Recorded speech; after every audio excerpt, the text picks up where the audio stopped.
it's so hard sometimes for not everybody, but some people to remember that we are people first. You know, you're a mom, I'm a wife. Like it's the little like we all have, you're a wife too, but it's all the Mhm. things that we also do. We're not just pattern designer, Right. you know, a Yeah. website owner, YouTuber. I'm a person who has to do people things too. And Mhm. I don't need to always talk about the people things, but I just want you to remember that that is my first job. And the Yes. job I've had the longest is just waking up and being a human being, Mhm. trying to be a good one, a kind one, but, Yeah. you know, and some days struggling with that.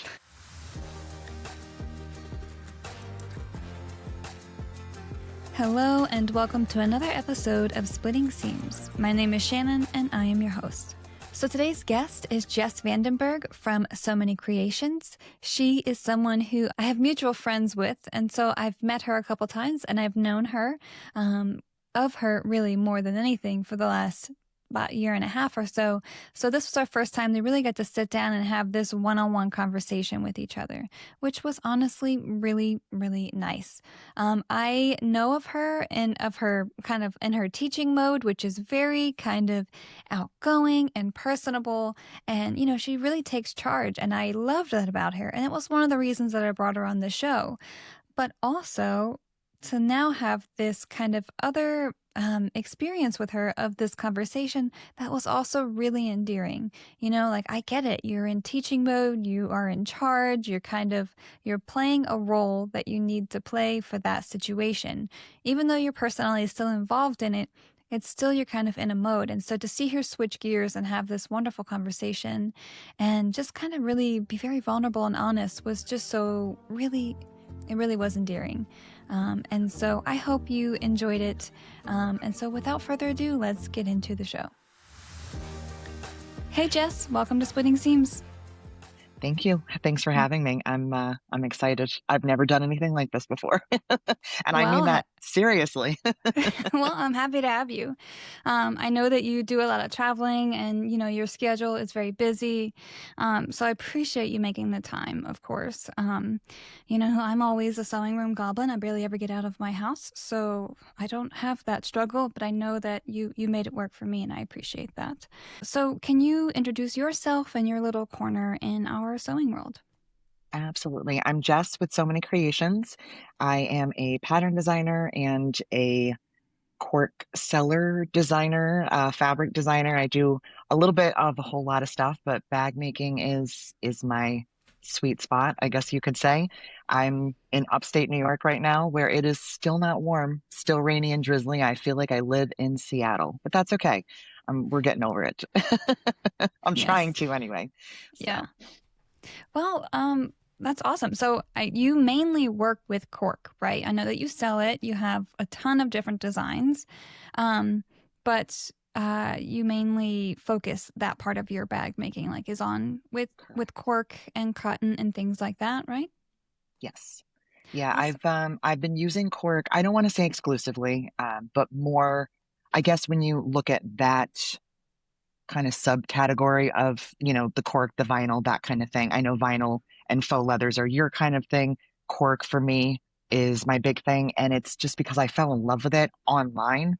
And then the first time I touched it, just absolutely fell in love with it and Absolutely. had no intention of it becoming this big of a part of my business, but then it did.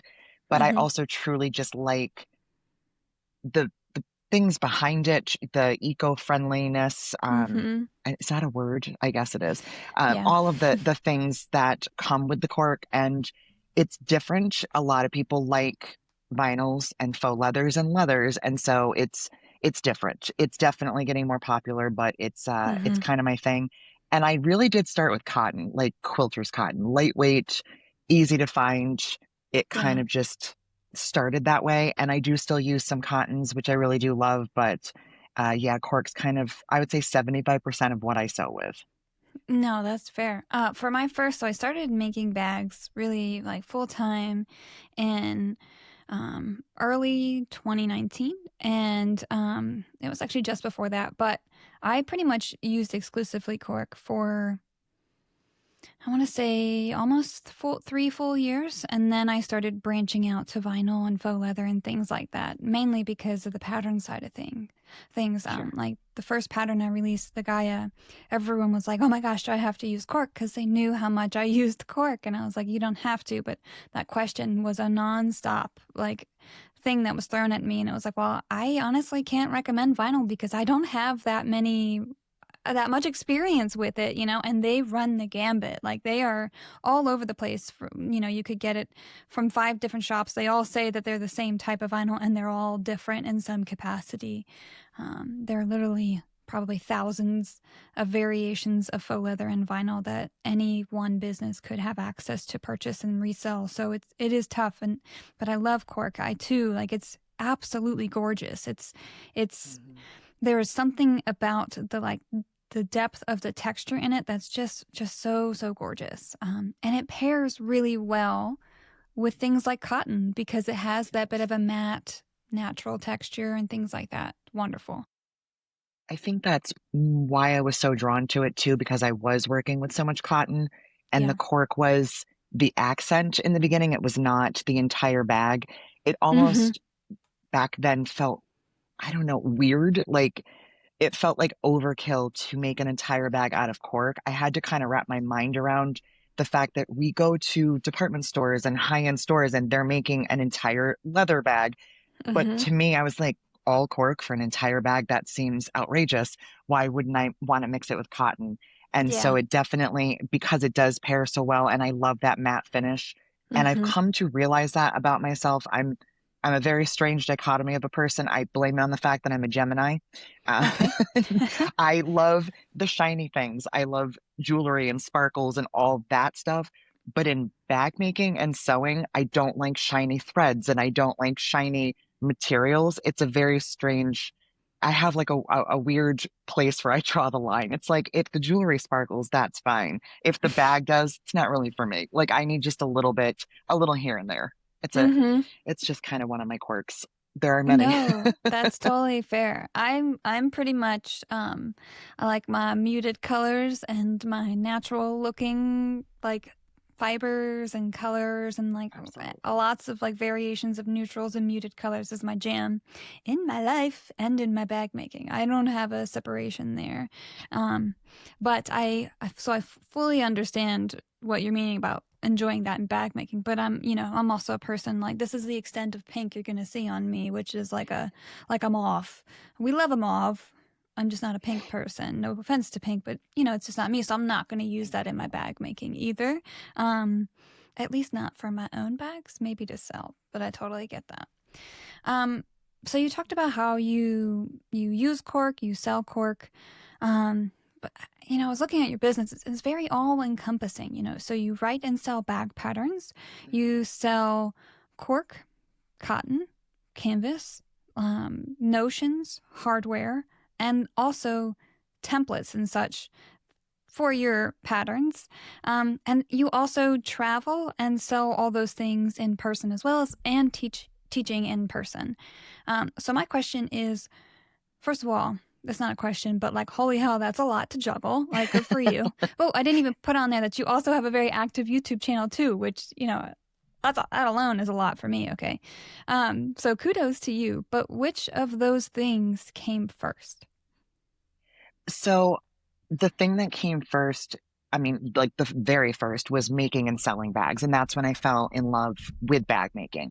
Okay. And then from there, it started with patterns, mostly because I had a full-time job still. So it was a side hustle. And I always wanted to own my own business, but I never thought that I could do it. I thought that it would just be not that I couldn't do it, but that I couldn't do it full time. I just always Yeah. assumed it would be a little thing. It would be an extra thing. It would be Yeah. my side hustle. I remember doing this in my 20s, selling things to my coworkers that I would make. Like it was always just like the little extra thing. Mm-hmm. And so I started writing patterns because I got so burnt out on making bags for people.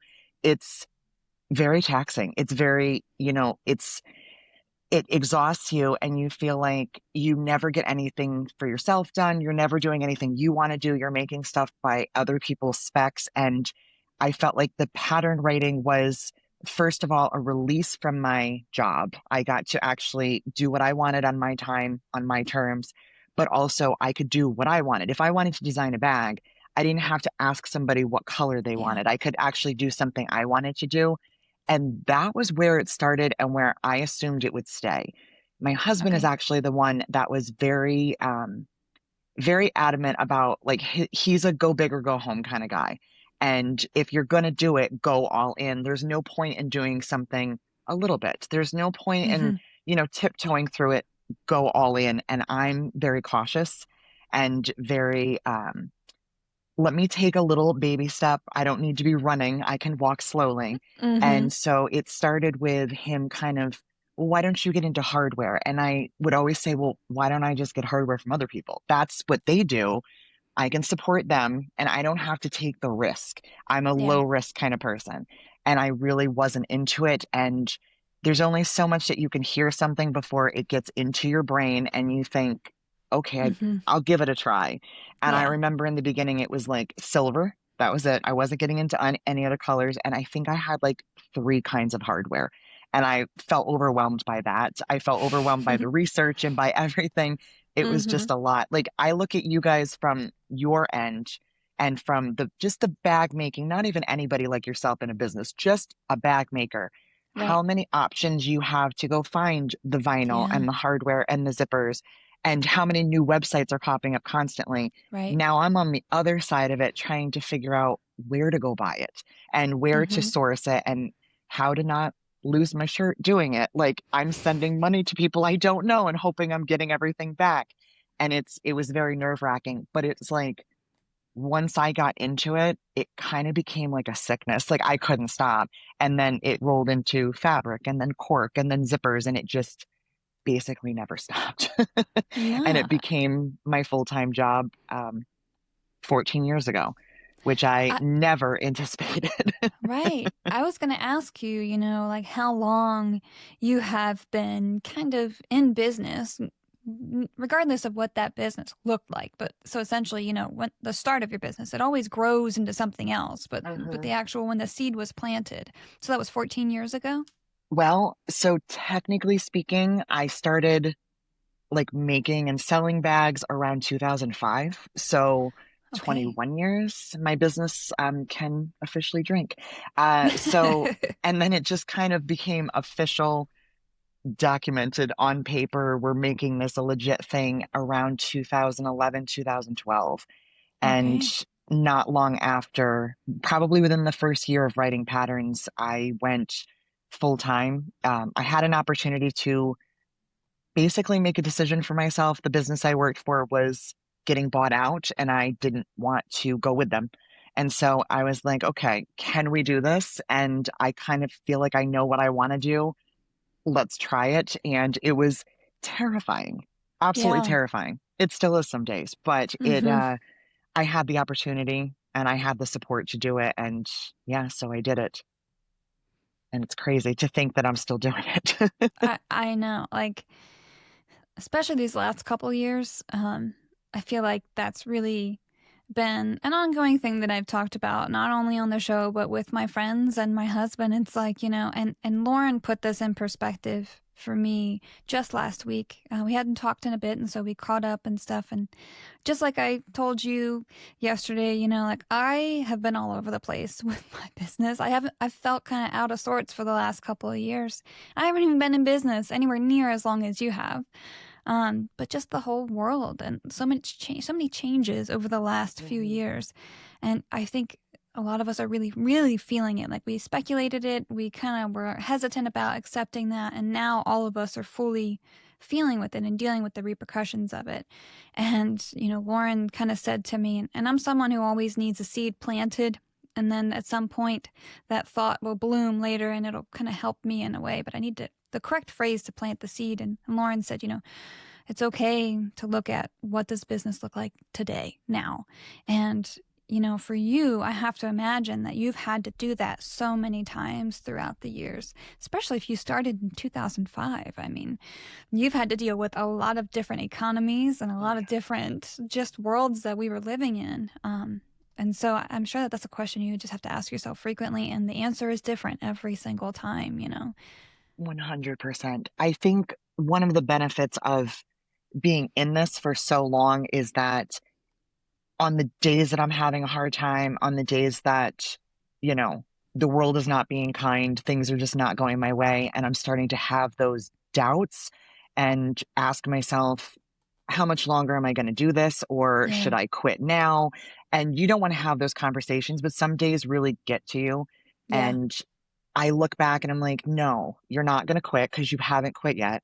Yeah. And I look back at my growth and to think that I was doing this as a side hustle. I didn't want to get product. I didn't want to do any of that. I just wanted to have my safety net of a full-time Mm-hmm. job, which comes with paid vacation and, days off and health benefits and And all those things. healthcare. And, Yeah. it's fantastic to have somebody else pay for your insurance. But then to also look and say, yeah, but you don't have to deal with that. You don't have to deal with being micromanaged by somebody. You Mm-hmm. don't have to worry about that industry. You can just worry about yourself and Mm-hmm. you're still doing okay. It helps on the hard days, but it also, the hard days the past few years there's been more hard days than there have been easy. And Yeah.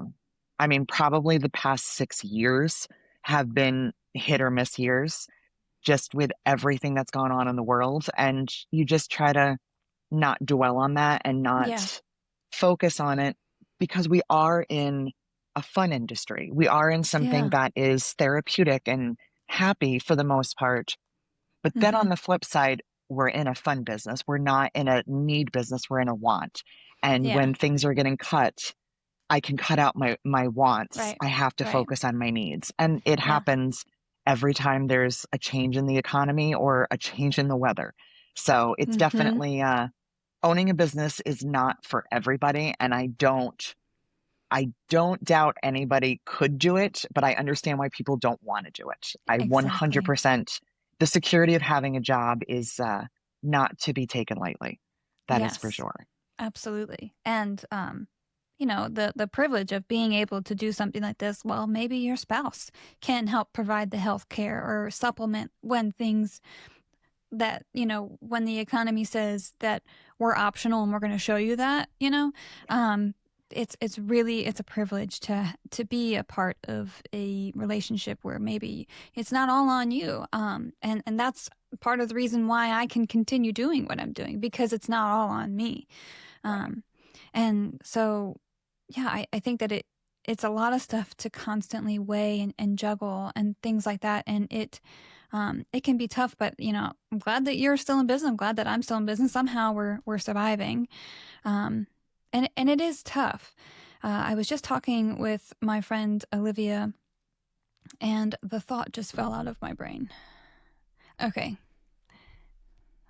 So I had a brain fart there, and I had to really, really think about what it was that Olivia and I had chatted about. And I'm not joking; it took me like 5 minutes to get there, and I got there, and I'm getting ready to lose it again. It's fine, I'm not.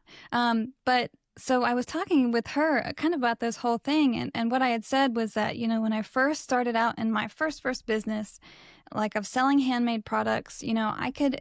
That was back in like I want to say 2017, 2016. And from that point on until about a year and a half, 2 years ago, I could just do whatever I wanted and I was successful. I had fun. I could just kind of do things at my whim. But now it's different because it has to be intentional. It has to be a little bit more strategic. When the economy and the world around us is this way, you know, you can't just say, "Well, I'm going to do this today," or "I don't feel like doing that." You know, like now, if I want to succeed, I have to be very intentional about it, which seems silly because I should have always been intentional, but it was always fun and it was always easy and I never had to try too hard. It was just like, this feels right, let me do it. And then people were like, yeah.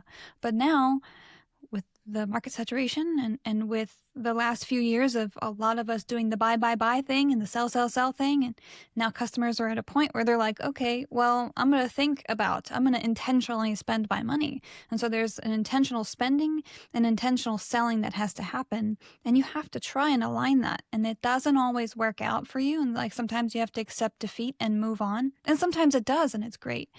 But I think like that's kind of where it was what Lauren said, like, what does your business look like now? Where I realized, oh, I don't know. So I've been lost in that way of like trying to define what it is that I want to do because I've tried so many different little things, but I'm also in a position to not really be able to expand past what I've been doing. So it's a whole different perspective and shifting of your perspective of like how do you think about your business on a day-to-day basis. And I'm glad that we're all finding our way and surviving, and I know that most of us are going to weather the storm, but and I don't want it to sound to listeners like, oh my gosh, we're struggle busing every single day.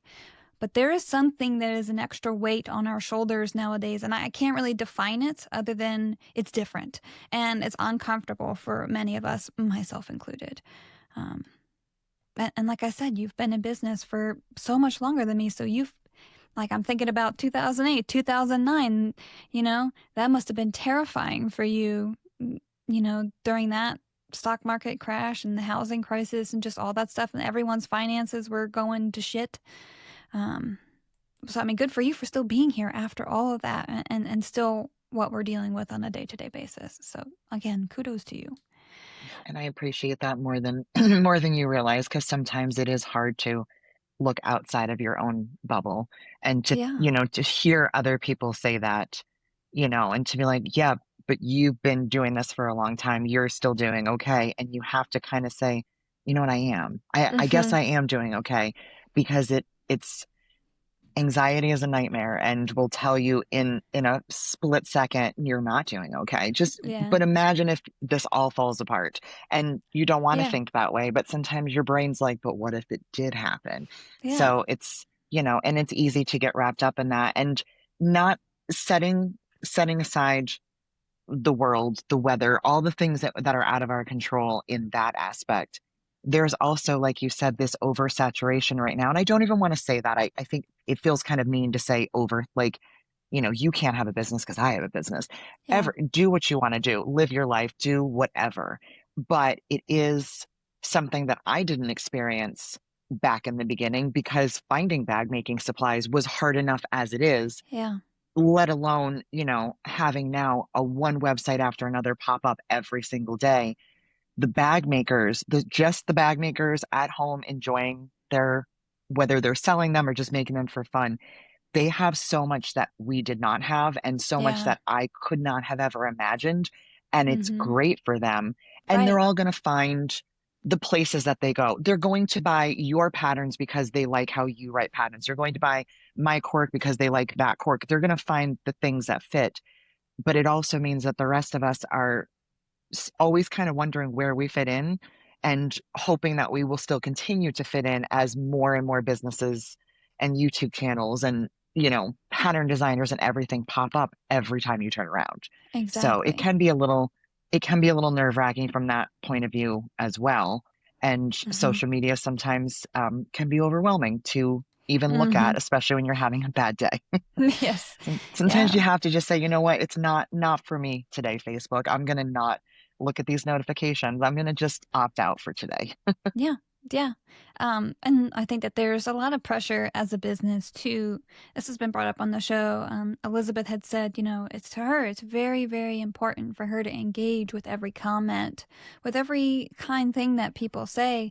And Jess Powell says that as well. And I genuinely appreciate that and respect that and acknowledge the importance of that.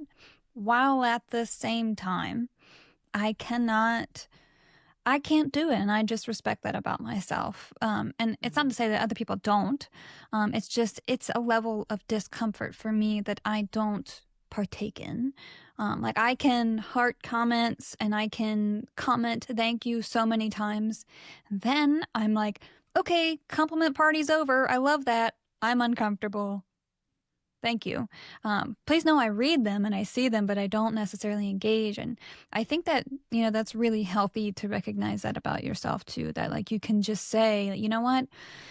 Not today, YouTube comments, not today, Facebook. I think that's important. It's a good balance and a good, and just a good thing to respect about your own mental health, because nobody else is going to respect it as much as you do.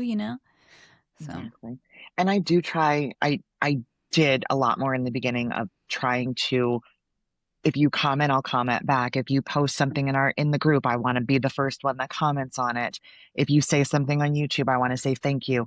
And I tried very hard, but it is overwhelming. And yeah, it's not that I don't see it, appreciate it, read it, but exactly. it can take up such a chunk of your day when you're also trying to accomplish other things and Mm-hmm. telling yourself that this is actually more important and I have to do this. I just always want people to know, customers, followers, whatever, that I am here. I am reading it. I am seeing it. I appreciate the love that you give me. Even if you don't Yes. always feel it back, I'm still here. I'm not ignoring you. And Yeah. sometimes I will, I'm like, and I think it was even this morning, somebody had posted something in one of my groups, and I was like, I haven't commented on something in days. Now I hope that they don't think that I'm not here. Is the heart, is the like enough? And it's so easy to just immediately rip yourself apart. It's like, I Yeah. don't need any help from anyone else. I can Yeah. do it myself real good. Exactly. For sure. That's why people, I get, let's say if I make a bag and somebody sees it and like I'm in person with them and we're talking about it, I always jokingly say I'm the first one that's going to point out my flaws because I don't want somebody else being the one to point them out to me. And it's very easy to do that in all aspects of your life. Um, Absolutely. but when it comes to social media, yeah. And I also think that like this kind of like, first of all, the fact is out there that we were never built to be this social. Okay, that's not how we evolved to be. It is where we are. It's not what we were prepared for. I don't think mentally we have evolved to be this social and this constantly applied to all aspects of our day and every social interaction. And so I struggled with that too. When I first opened up my group, I really tried to engage a ton with every post and all Mhm. that stuff. And I just had to tell myself, like, I also can't set that expectation for my group members as well, that I'm going to comment and post and everything on every post that they make it. And that seems like saying that out loud sounds so arrogant, but it's like I'm just a normal person. I just happen to make products that you buy, and like I have my limitations. I'm very open about them, and people are very kind about them. But at the same time, like I can't be as engaging as other people. I try, and I do good for like 3 days, and then I'm back to my normal hermit self. And so, it just is what One it of is. the things that I like to try to look at it from this perspective, and I don't always win at this, but I try really hard. Again, because I am quite ancient, and social media was not a thing. It didn't even exist in the beginning of my business. And then when it Hmm. did, I didn't have a Facebook page or anything. I didn't do anything on any of the platforms for a long time. It was people encouraging me to do that. And you think about it and it's like, okay, let's say that there are 3,000 people that want to get your attention. Online is one thing. It feels easier because you're just sitting there and you can click and like and say things. Imagine if that was in person. Yeah. Imagine if 3,000 people wanted to talk to you at one time. You can't engage with all of them. It's going to Yeah. be exhausting physically and mentally. And I never had to do that before. I didn't have to show my work. I didn't Hmm. have to do, like, look what I did today. And I I don't remember when it was. It was a few years ago. I decided that I wanted to challenge myself for 365 days to post every single day. I was going to post something and I don't even know if I had the groups yet or if it was just, I forget, but 365 days, I was going to post on any social media channel that I had, at least something. And some days were so easy because I just Hmm. wrote a pattern. I made a really cool bag. I uploaded a video. Some days was the hardest part of my day was trying to figure out because I had nothing to say. I Yeah. was, there was nothing that happened today that needed to be told.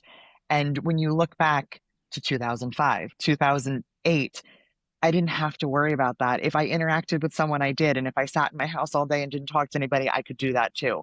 And now it's become part of our job as content creator. some people are looking into this world and saying, for my career, I want to be a content creator. I didn't want to No. be this Yeah. social. I didn't want to engage with people on this level. I wanted to just do my own thing. And I thought writing patterns meant that I could just stay home and do that. And I didn't have to worry about talking to people. It seemed like an easier alternative than having a regular job. Now I Mm-hmm. have so many jobs, and it Yes. does get really exhausting because content creator is not what I signed up for, Mm-hmm. but I know that I have to do it. And Mm-hmm. some days are an absolute struggle. And most of those posts that I put out there are a struggle for me, and I hope that they're appreciated. I hope that the person looking at it says, man, I know she took time out of her day to put that video up. Let me at least Mm-hmm. like it. Let me at least Yeah. say, that's beautiful. Mm-hmm. It's a weird world that we live in. Yeah, and everyone is so different. So, and we operate within a community where everyone has to do that at in some capacity. So you're also constantly comparing yourself. Oh, they posted Oh yeah. this, they did that video. And so it is a struggle for sure because there's just a lot of aspects of it where, you're judging yourself just for your own, looking down at your own self. And then you're also judging how you compare to others too, which is tough to kind of feel like you're falling short. And it's all at the all because you want to engage with these people that you are genuinely grateful for. You genuinely are Exactly. happy. And it's like, yeah, but I don't ever want it to feel like it's such a struggle for me to do this, but that's just the reality of it. And, but then again, when you get to be in person with these people, you tend to be in smaller groups and stuff. And Mhm. like, I know that you at least present yourself as a very outgoing and very outspoken person, especially like, in IRL. And I think that it's very nice from a customer perspective because, then they all the thought, you kind of like debunk anything from a social media perspective of like, oh, well, they maybe ignored me. Like, no, I mean, she's genuinely just a good person. She just like doesn't want to engage online. Um, I think that you do Or a really she's a good job person of who's that. busy. Oh, or You she know, busy. it's she actually had something going on in her life. Like, Mm, because mm. it's so hard sometimes for not everybody, but some people to remember that we are people first. You're a mom, I'm a wife. Like it's the little like we all have, you're a wife too, but it's all the Mhm. things that we also do. We're not just pattern designer, Right. a Yeah. website owner, YouTuber. I'm a person who has to do people things too. And Hmm. I don't need to always talk about the people things, but I just want you to remember that that is my first job. And the Yes. job I've had the longest is just waking up and being a human being, Hmm. trying to be a good one, a kind one, but, Yeah. and some days struggling with that. Yeah. So, Some days we don't want to be that way. Um, no, no. but and we're doing this on a stage, so especially with you, someone who has set up a kind of routine of being like going live and things like that. A great example of somebody else who does this too is Shanova, who also like Mhm. does a daily live every day. Daily. And it's Yeah. like on bad days, man, like you really got to put that mask on and you got to go to work, or you got to say, you know what, today is not the day in which I'm going to present myself to the masses. It's just going to have to be tomorrow when I feel better about it. Um, and I did want to ask you about YouTube and when you started that and kind of what was the catalyst for starting your YouTube. Because, I mean, you've got a pretty hefty follower or subscriber amount on YouTube and you go live very frequently. So when did that So start? in 2015 or so, somewhere around there, I started vending at shows, mostly quilt shows, because there really wasn't anything else at the time. Not that there's a whole lot now, but we had our moment. It was fleeting, but I was going to these shows and selling patterns, and at that time, bag making was not as popular. The products were still new. There was a lot of Hmm. questions of, what is cork? And so I noticed over the years of doing it leading up to the break and doing it, the dreaded 2020, that more and more and more people were asking, do you have a video for this? Do you have a tutorial for this? And I probably would seem defensive about it, but also it was just my way of being like, I'm not ready for this. But I was like, no, you have a pattern. It has pictures, it has Mm-hmm. words, and you can email me if you have any questions. And then when the world kind of stopped whirling for a little bit, I was like, Mm-hmm. okay, I've been asked that question dozens of times. I see other people are on here. Is it the time? Do I need to start doing this? And I was fully prepared to just start doing it, but I still had no idea what I was doing. And I Mm-hmm. was fully convinced that YouTube, not YouTube itself, but more the cameras and the recordings were going to be so overwhelming that I would not be able to do it because I have my moments of being tech savvy, but I also have some where I feel like I'm so ancient and I don't know how technology works. So Okay. what if I buy all this expensive equipment and then I can't use it because I don't know how to upload something? Mm-hmm. At the time, my husband had a repair shop and did road calls and said, hey, do you want to go on a road call with me? And so I was just there for company. And I was sitting in his work van searching on my phone, how do you start a YouTube channel? And just following the steps. And it was like, do you have a Gmail account? I was like, check, you know, have a name, check. And I just kind of started going through all of this. And then I was like, okay, well, now how do you upload a video? And so it kind of walked me through how to do it. And I literally started my channel on the side of the road in a van because there was no better time than now. And I Right. had done about a month or so on Facebook Live because that for some reason made more sense to me than YouTube. And I had done a few Facebook Lives, so I was like, okay, I know how to save these videos. I'll upload those. And that's Mm-hmm. all that I did. And I still had no idea. It was so chaotic in the beginning because I didn't know what to do with the channel. I Mm-hmm. didn't really know what my focus was or Mm-hmm. like who do I want to be on YouTube? Do I want to do full tutorials? Do I want to just talk about bag making? Do I want to do lives? And I just kind of started doing a little bit of everything. Once I figured out that it was actually not that hard to edit things and upload things, and that's kind of just how it took off. The first Facebook Live that I did, I think I did Facebook Live for maybe a year, year and a half. Okay. And a lot of people were like, oh, but I'm not on Facebook. And that's when I started moving it to YouTube. So I think I've been doing YouTube Live same time for probably 3 or more years, maybe 4 years. And it was never intentional. A lot of the things that I do are not fully intentional. They seem like a good idea at the moment, and some of them stick and some of them don't. It's like throwing pasta against the wall and you see which Mm-hmm. one sticks. And so it was basically just to say, yes, the world is shut down. Yes, I'm still shipping orders. Yes, I'm still in business.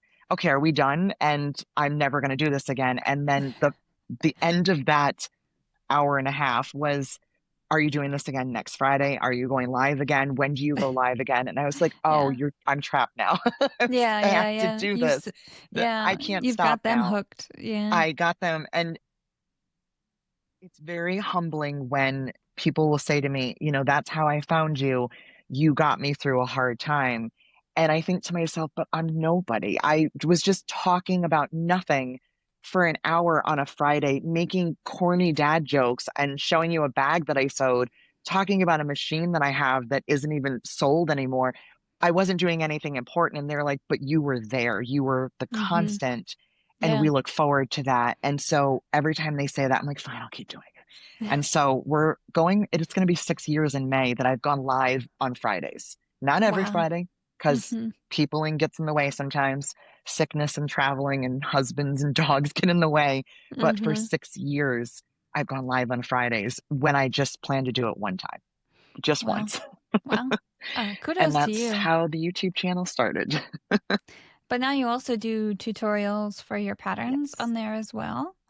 Um, yeah, I mean, kudos to you. So I think it was the October of 24. I was like, I'm not engaging a lot um, on Facebook, on social media as a whole. And I also find it very difficult to create content if I'm not doing anything that generates content. If I'm in the middle of designing a bag, I don't have anything to show you right now because I'm not at the point to where it's going to be recognizable as the bag that, you're going to see for the pattern. Or like, I just don't know what I'm going to make yet. Or I'm in like kind of in the recovery process from releasing a pattern. And so I just don't have content. And I had said, I think I'm going to just start going live. I have the equipment, I have the lighting, I have the ability to do this. And I think my customers would like to be able to engage with me because I'm never engaging with them. And so at first I was like, I'll do it every other Friday or every other week. And Brittany was like, calm down, Shannon. That's a big commitment. And I am so grateful for that, Brittany, for listening, because like, ma'am, that was the right choice. So for me, I only do it once a month essentially, I try to do the last Friday of every month. And that is even that, like, it's stressful. I find it very stressful to be live if there's like not a lot of engagement happening and I'm just blah, blah, blah, blah, blah. And like, there's not a lot of comments coming in and I'm just like, okay. So if there are no other questions, I'm just going to go. Like, I don't know how to fill the space, but I'm sure that after doing it so many times, you've gotten quite a bit better at it. I'm still in the like, oh, I'll phase. say yes and no. Okay. In the beginning, I definitely felt like it was kind of my job to give you something. Like if you're going to tune in for this time, I Mm-hmm. need to give you something. I need to show you a technique or a skill, or there has to be a subject. Yeah. Now we've gotten to the point where I'm like, I don't know what you want me to talk about. And I literally will say that sometimes. I think I said that last week. I was like, I got nothing. I just got back from traveling. I'm tired. I haven't even put my bags back on my shelf. What do you want to talk about? Because if you have nothing, I'm out. And so people will ask some questions, I answer them, and then, you know, it's a half an hour instead of an hour. And then other Yeah. times I'm like, ooh, I have something exciting I want to show you. So I've definitely gotten better at filling in the dead air and also just Yeah. knowing when to say, okay, there's no more comments. I'm going to go because obviously you guys have no more questions. I'm going to leave. Yeah. And, other times I'm like, I have a full hour's worth of stuff to tell you. Mm-hmm. So it kind of Yeah. depends on life, depends on what's Yeah. happening. And how many people tune in? I mean, sometimes it's just Hmm. like two people that can keep the conversation going, you know? Yes. And that's really nice too when those people tune in and comment. So if you're someone who follows Jess or follows me and you see us live, please ask all the questions. Okay, we like All it. of them. We like Ask it. We any don't and like the all dead of the air. questions. Yes. So you've mentioned your husband a couple times. His name is Eric, correct? It is, yes. Okay. And so he seems to be a good large part of your business, right? He is obviously a huge cheerleader for you and encouraging. But he also travels with you times, right? Not all the time, but a lot of the times. And he also does other aspects. So I wanted to see if you would be willing to kind of talk about that, like what that's like Yeah. engaging with your spouse in your business and like kind of what are the comforts and challenges with that. So prior to this, I actually worked for him when he had a business. Okay. And we found that we did not work well together when he is the boss. Okay. My husband is 6 years older than me and likes to play the I'm older than you card sometimes when it's convenient for him. And I just felt a little disrespected on that end when I worked Mm-hmm. for him. I know that he knew I was doing a good job, but I never got, I never got that, re- you know, affirmation of like, no, it's fine. I just always kind of took the brunt of it. And I said, you know Okay. what? Anybody that can work with or for their spouse, I give you credit because I can't. Fast forward to now, things have changed for us. I think we've both changed, but also he's definitely changed, not having the stress of the business. He just has his Mm-hmm. full-time job. And so he was home and he was around and I was like, listen, if you have nothing to do on your end, I have more than enough that you can do. Would you be willing to help with some things? And in the beginning, it was free help. It's like help you get from your children or from Mm-hmm. some, your friend. That's like, okay, I guess. So he definitely would pitch in here and there, but it really became a bigger commitment for him probably last year because we started picking up on shows again. We were traveling more. And if we're going to be together and I'm going to be teaching, because in the beginning, if he went to a show with me, I was in the booth the whole time. I wasn't teaching. So I was there to fully answer questions and engage. Yeah. He was just there to kind of be a body, take the Okay. money, Yeah. answer easy questions, put something in a bag. And then I was like, if I'm going to be leaving for hours on end teaching, you can't be texting me and calling me the whole time. And you Yeah. can't be telling people you don't know the answer. So Mm-hmm. we need to kind of figure out how you're feeling about this. And he just kind of took it upon himself to really start learning things, to ask questions. He still does not know the names of any of the patterns, and that's fine. We can get over that. He knows a handful. He's not very good at that, but he understands the ins and out of cork. He can talk about sewing, even though he does not sew. He understands how things work. He knows when to give up and say, I don't know that answer. And he also knows when, to say, I have to defer that to my wife because that's a bigger question. He's Mm-hmm. also We used to joke and say that when I worked for him that I had no heart because when it comes to owning your own business, you get a lot of hurt feelings and you Yeah. get the defensiveness that you don't Yeah. want to, but Right. It's it's your baby. yours. It's your baby and you did that. And so I would do the billing and the invoicing because he didn't have to hear, I can't believe it's that much to fix this. So now for me, because I have so many samples and people always want to buy them, and I don't want to part with them, but also I don't like the look when I say, sure, but it's this much money because a lot of people don't, I'm not saying everybody, but a lot of people don't respect what we do as far as the labor and all of the work and the time that we put in, and they don't want to pay the prices that we should be getting for our Right. product. That's a problem across the board for everybody trying to sell a handmade product. Mm-hmm. He has no heart about it. And he doesn't care if he puts a price out there and somebody is offended by it or says it's too much. He's like, okay. And he moves on. So that's kind of become where I defer to him. If Yeah. someone comes in the booth and they're like, do you sell your bags? I'm like, that's the guy you need to talk to. And I just step out of the conversation. He knows which ones he's not allowed to sell. He knows what to get for them. And, sometimes I'll just come back and all of a sudden a bag is gone. And I'm like, okay, you sold that one. Like, I'm not even asking how much you sold it for because you know what you're doing. Yeah. So, he also, because I do cut the templates and everything, he took on a lot of that because, I mean, a laser is a power tool and men love tools. And so, he was like, I get to play with lasers. That's fun. And Mm-hmm. he kind of picked up on that real quick.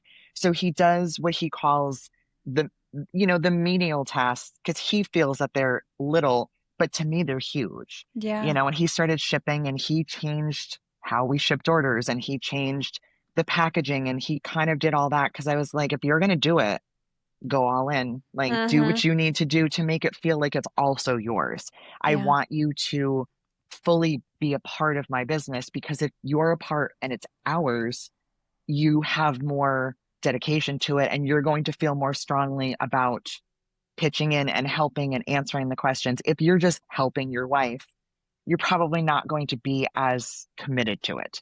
Yeah. And so that was kind of what happened. Sadly for us, he is out right now because he had surgery. So he is not able to travel with me at the moment and not able to help. So I kind of reverted all the way back to just doing Mm-hmm. everything by myself again, which is challenging in itself, but Yeah. you do what you have to do. He does still Yeah. answer emails, which is helpful. One thing, I'll take one thing. I One thing know. over nothing. I mean, that's fantastic. And he still has his business as well that he does He does in addition. not. Oh, okay. No. He closed his business a few years ago. It was for the better. He had a repair shop and it just too many things going on. He still works full time, two businesses, dealing with our own personal lives, trying to be people. It was too much for both of us. Yeah, And that's a lot. just kind of, yeah, just kind of made the decision together that let's focus on one business rather than two. And then once he kind of fully let the dust settle on that, that's when he was able to really jump in and be focused on mine. And now I do try to say our business because I'm like, you are part of this. It is yours too, and if it's successful for both of us. It's not just me. Hmm. So No, it that's helps. That's awesome. It's always so nice to hear when a spouse is, not, they're not always a part of another Yeah, of their spouse's business, but they can be just supportive of it. And sometimes that support just mhm, takes many different forms. And I think that's absolutely. wonderful. That's truly wonderful. But I also recognize how hard it is to let go of that control too, to be like, all right, I need the help and I like doing things this way and I want you to do them this way, but you also there has to be some level of compromise, especially if you are in a couple that's like myself and my husband, where we're very left brain, right brain. We're very different, but we work well together as a team. Sometimes it's different when it's not necessarily a team. Sometimes when it's your business and Yeah. your spouse is supporting you, they have to be able to kind of respect your wants and needs and priorities in your business too. Um, I It think was that just, definitely a challenge in the beginning yeah, because you feel like, well, I know how to do it. I don't really need your help, yeah, but it would be nice if I had your help. And then you mm-hmm, just kind of have to, if you really want that help, just kind of learn to let go a little bit and, you know, give up some of the control. And yeah, it's challenging because I've been doing it by myself for so long. yeah, But regardless of his role in the business, he has always been my number one support and my biggest yeah, cheerleader. No matter what, same, he's never told me not to have a business. He's never, said maybe it's time to go get a job or, why would you buy that? Why would you put that together? And I can run things by him and there's no hurt feelings. If I'm like, this is a pattern I'm working on. You're not a mm-hmm, girl, you're not carrying the bag, but do you think it's cute? And like he'll, say like, no, that's fun. Or why does this look like that? And it's a weird question. And sometimes you get a little like, well, because it has to, but then it also makes you think. And you're like, mm-hmm, why does it look like that? Maybe that is strange, mm-hmm, and so it's nice to have someone to bounce ideas off of. Still does not absolutely, understand construction of bags. That would be even more helpful. But yeah. we have time. We'll work on that. Yeah, no, yeah, that's fair. My husband is very much like he understands a lot of general things, nothing too far in depth. And I'm like, I don't care. I'm going to describe it to you every time because you're going to listen to me finish my complaint or whatever, like you're going to Exactly. learn again today. Don't worry. Um, no, that's good. And I just love that for you because I mean, you said right now he didn't go to the last show, but you guys have Mm-mm. had, you are physically going to these other shows in the car forever, Yeah. and like he's helping with that. He's driving. You guys are, Yeah. you've got the trailer, right? You bring stuff Hmm. in like a, or am I wrong in that?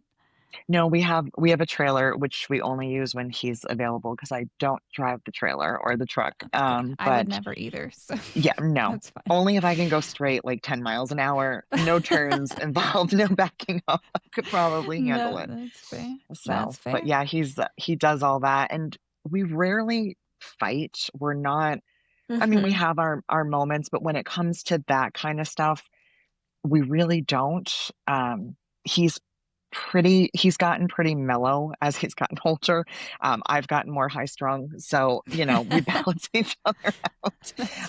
But, every so often I see that change and I'm like, "Mm-mm, don't do it. I see what's about to happen. I'm like, do not even get annoyed with me right now. Walk away. Just walk away, and and we kind of know each other's roles as far as setting up a booth and what to do and there's not a lot of questions and so it kind of works really nicely and also he drives the whole way which is fantastic because I'll never say no to that so No, that's good. And it's always nice too because, it's also nice watching, like, I don't know if this was the case for you, but watching my husband respect my business and my business decisions more and more throughout the years Mhm. of being like, this was this idea, and thank you so much for supporting me and kind of not allowing me because I don't want to make it seem that way, but like saying agreeing with me that it's okay to try out this business and then Sure. watching that seed get planted and then watch it bloom and watch you as a business owner grow and evolve and watching that respect in them for you grow in a Yes. different way is really fulfilling too. So, No, I couldn't agree more. And it's one of the things that he definitely has tried to instill in me. And I try to give myself grace with this. I'm not always good about it, but if I say that something failed, he's like, it wasn't a failure. Just because it didn't work. And I was like, well, that's kind of the definition of failure. And he's like, but it's not. It's yeah. not. You're looking at failure as the most negative thing possible. Yeah. And I'm trying to say that it's okay that sometimes things weren't the biggest success. You can still recover and move on. It's okay. And Mm-hmm. it's nice because I'm not worried that now I have to worry about how that decision was perceived and what it did financially. And now I have to worry that my husband's going to be like, I told you so, or, Mm-hmm. like, look how you failed at that. He's like, it's not a failure. It's, you move on, you Yeah. move past it. It's something that you tried that didn't work. And he's like, wouldn't you rather try than not try? Yeah. And then he pulls that logical card on me and I get Don't you annoyed and hate I when just they're have to walk right? away. I'm like, stop. I Can you know. just, I'm not looking for an answer. I'm looking to complain. Can you just be on the same page as me? No. No, that my husband will be like, are you just venting or are you looking for a solution? Even There is a before he difference. responds, because he's like, are you in problem solving mode or are you in feeling your feelings mode? Because I need to tamper how I'm gonna respond, and I always appreciate that because I'm like, no, both, but begrudgingly, okay. Um, no, that's good, and it's so nice to hear and to know when other people have such a good support system like that because, I mean, they're right, and he's right about it's not failing, it's just you're trying something out and you can't Mhm. expect that everything is going to be, a bullseye every single time. And if Exactly. that's your expectation, then that is a resentment waiting to happen. And so just, accept that and move on. And I've had to do that, and I think it's a natural part of every business for sure. But it is a bit Absolutely. of an ego check when something like that happens, for I mean, sure. it's life. I remember the first time I ever didn't get a job. Like, you apply for a job and you get a job, and it was one after another. And then all of a sudden, I didn't get the job. And you feel that rejection hard because Mm-hmm. it had Mm-hmm. never happened before. You feel like, what did I do wrong? How did I fail? And you just have to remember it just wasn't made for you. And I've always believed that things happen for a reason on whatever deep spiritual level you want to believe or not believe in that. But I believe we meet people and I believe we have situations happen. And even the ones that at the time make you just want to cry and curl up in a ball and not understand why is this happening to me, there has to be some reason behind it. And so buying that product and people not being receptive to it, it's not a failure. It just wasn't meant to be. And Mm-hmm. the Or sooner not that yet. you accept that and move on, the better, Right. instead of just dwelling on it. And, 2 years later, you're still feeling your feelings about it. Just move on. And I Yeah. try really hard to do that. Hmm. So it's okay, I think, to hold on to some things. So, like, you can hold on Hmm. to that saltiness about it. Like, nah, I thought it was going to work and it didn't. So, how dare it? Exactly. But It's okay. use that saltiness to your benefit. If you Yes. can find a way to rework that into something better instead of just letting it sit in your gut and just resonate and Yeah. make you Fester. miserable, because that doesn't get you anywhere. It just makes you Exactly. cranky and it makes Mm-hmm. everybody around you cranky. If you can use that and say, okay, it didn't work, but what can I learn from it? How Mm-hmm. can I fix it?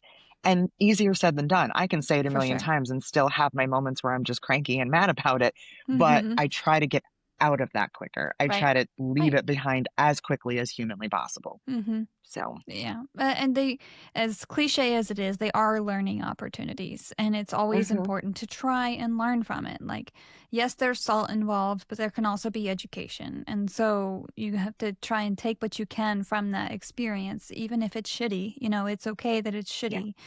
It can also be beneficial to you in some capacity. I'm someone who, like, especially while we're traveling or we're doing anything, like, there's a 21 Pilots song, and one of the lyrics says, 1,000 bad days make 100 good stories, or 100 bad days, something along those lines. But anyway, and Hmm. so that's like such a great example of kind of how Yeah, we tend to look at things too, of like, this was shitty, there's a silver lining, we can tell the story about it later, we can laugh about it, we hmm can still feel what we feel, but it's good to take that and turn it into a story, an opportunity, and things like that. And right, I think that those kinds of opportunities suck in a business at the same time, the where, 2 years down the road they help you find the right choice when before it was the yeah, wrong choice, for sure. So, I wanted to ask you about the quilting side of things. So, you had said that you took a decade-long deviation yeah. from your business I into did. the quilting side of things. And so, I find that interesting. So, I'd love to hear more about it because I really didn't know that much about you kind of dabbling in that. And it wasn't so much dabbling; it's more about diving into it. But still. Yeah. I either dip my toe very gently or I just go all in because I don't know what the middle ground ever is for myself. So I had been making bags and writing bag patterns. And again, keep in mind, go back to 2011, 2012. Yes, people were making bags, but also it was still so new. It felt like Mm-hmm. such a niche place to be. People Yeah. weren't even really making a lot of clothing at that point. Yeah. The big thing in the sewing world was quilting. Yeah. That was where I was getting my fabric was quilt stores. That's what I was, kind of getting into. And I kind of had an interest in it here and there. I didn't do too much of it. I was making the bags, selling the bags, writing the patterns. And every time there was part of it that I kind of was unique because I was always called the bag lady. I was like, I have a name, so does my business, but it's cool. At least you know what I'm here for. But then I was going to a quilt market, my first ever quilt market, the wholesale show. And I full on convinced myself that I could not fill a 10 by 10 space with just bags and bag patterns. I will not, I can't do that. Like, that's not, I don't have enough.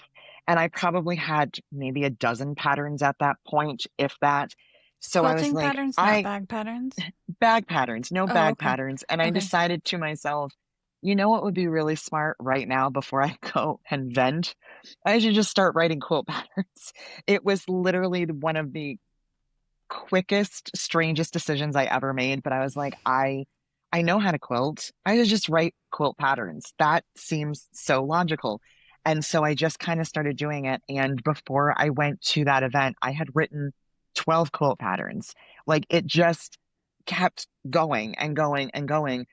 And then my entire booth was like filled with quilts and some bags. And it kind of started to overshadow the bags. But also on that side of the market, because, and still to this day, we don't have bag making shows. I wish we did, but we Mm-hmm. have quilt shows. So we Yeah. have the wholesale side of it, the fabric vendors, we have the quilters, and I could do more things than I could do with bag making at that time. So it just kind of made sense. And I was using a computer program that you could import actual fabrics into. So I could do mock-ups for fabric companies. So I started making mock-ups for them and they would put them in their catalogs and show people. And then sometimes I'd make the actual quilts. And so for a while, bag patterns happened here and there, but not exclusively. And sometimes, like a year would go by that I hadn't written a bag pattern.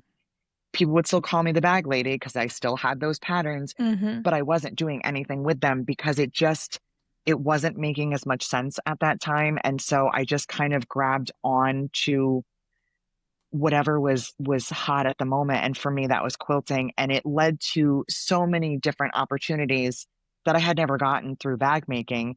um, I was designing fabric at one point. I wrote a book. It's never been published. I was It's a gonna whole other say, story. That's I a did not whole know other that. story. Yeah, and you wouldn't.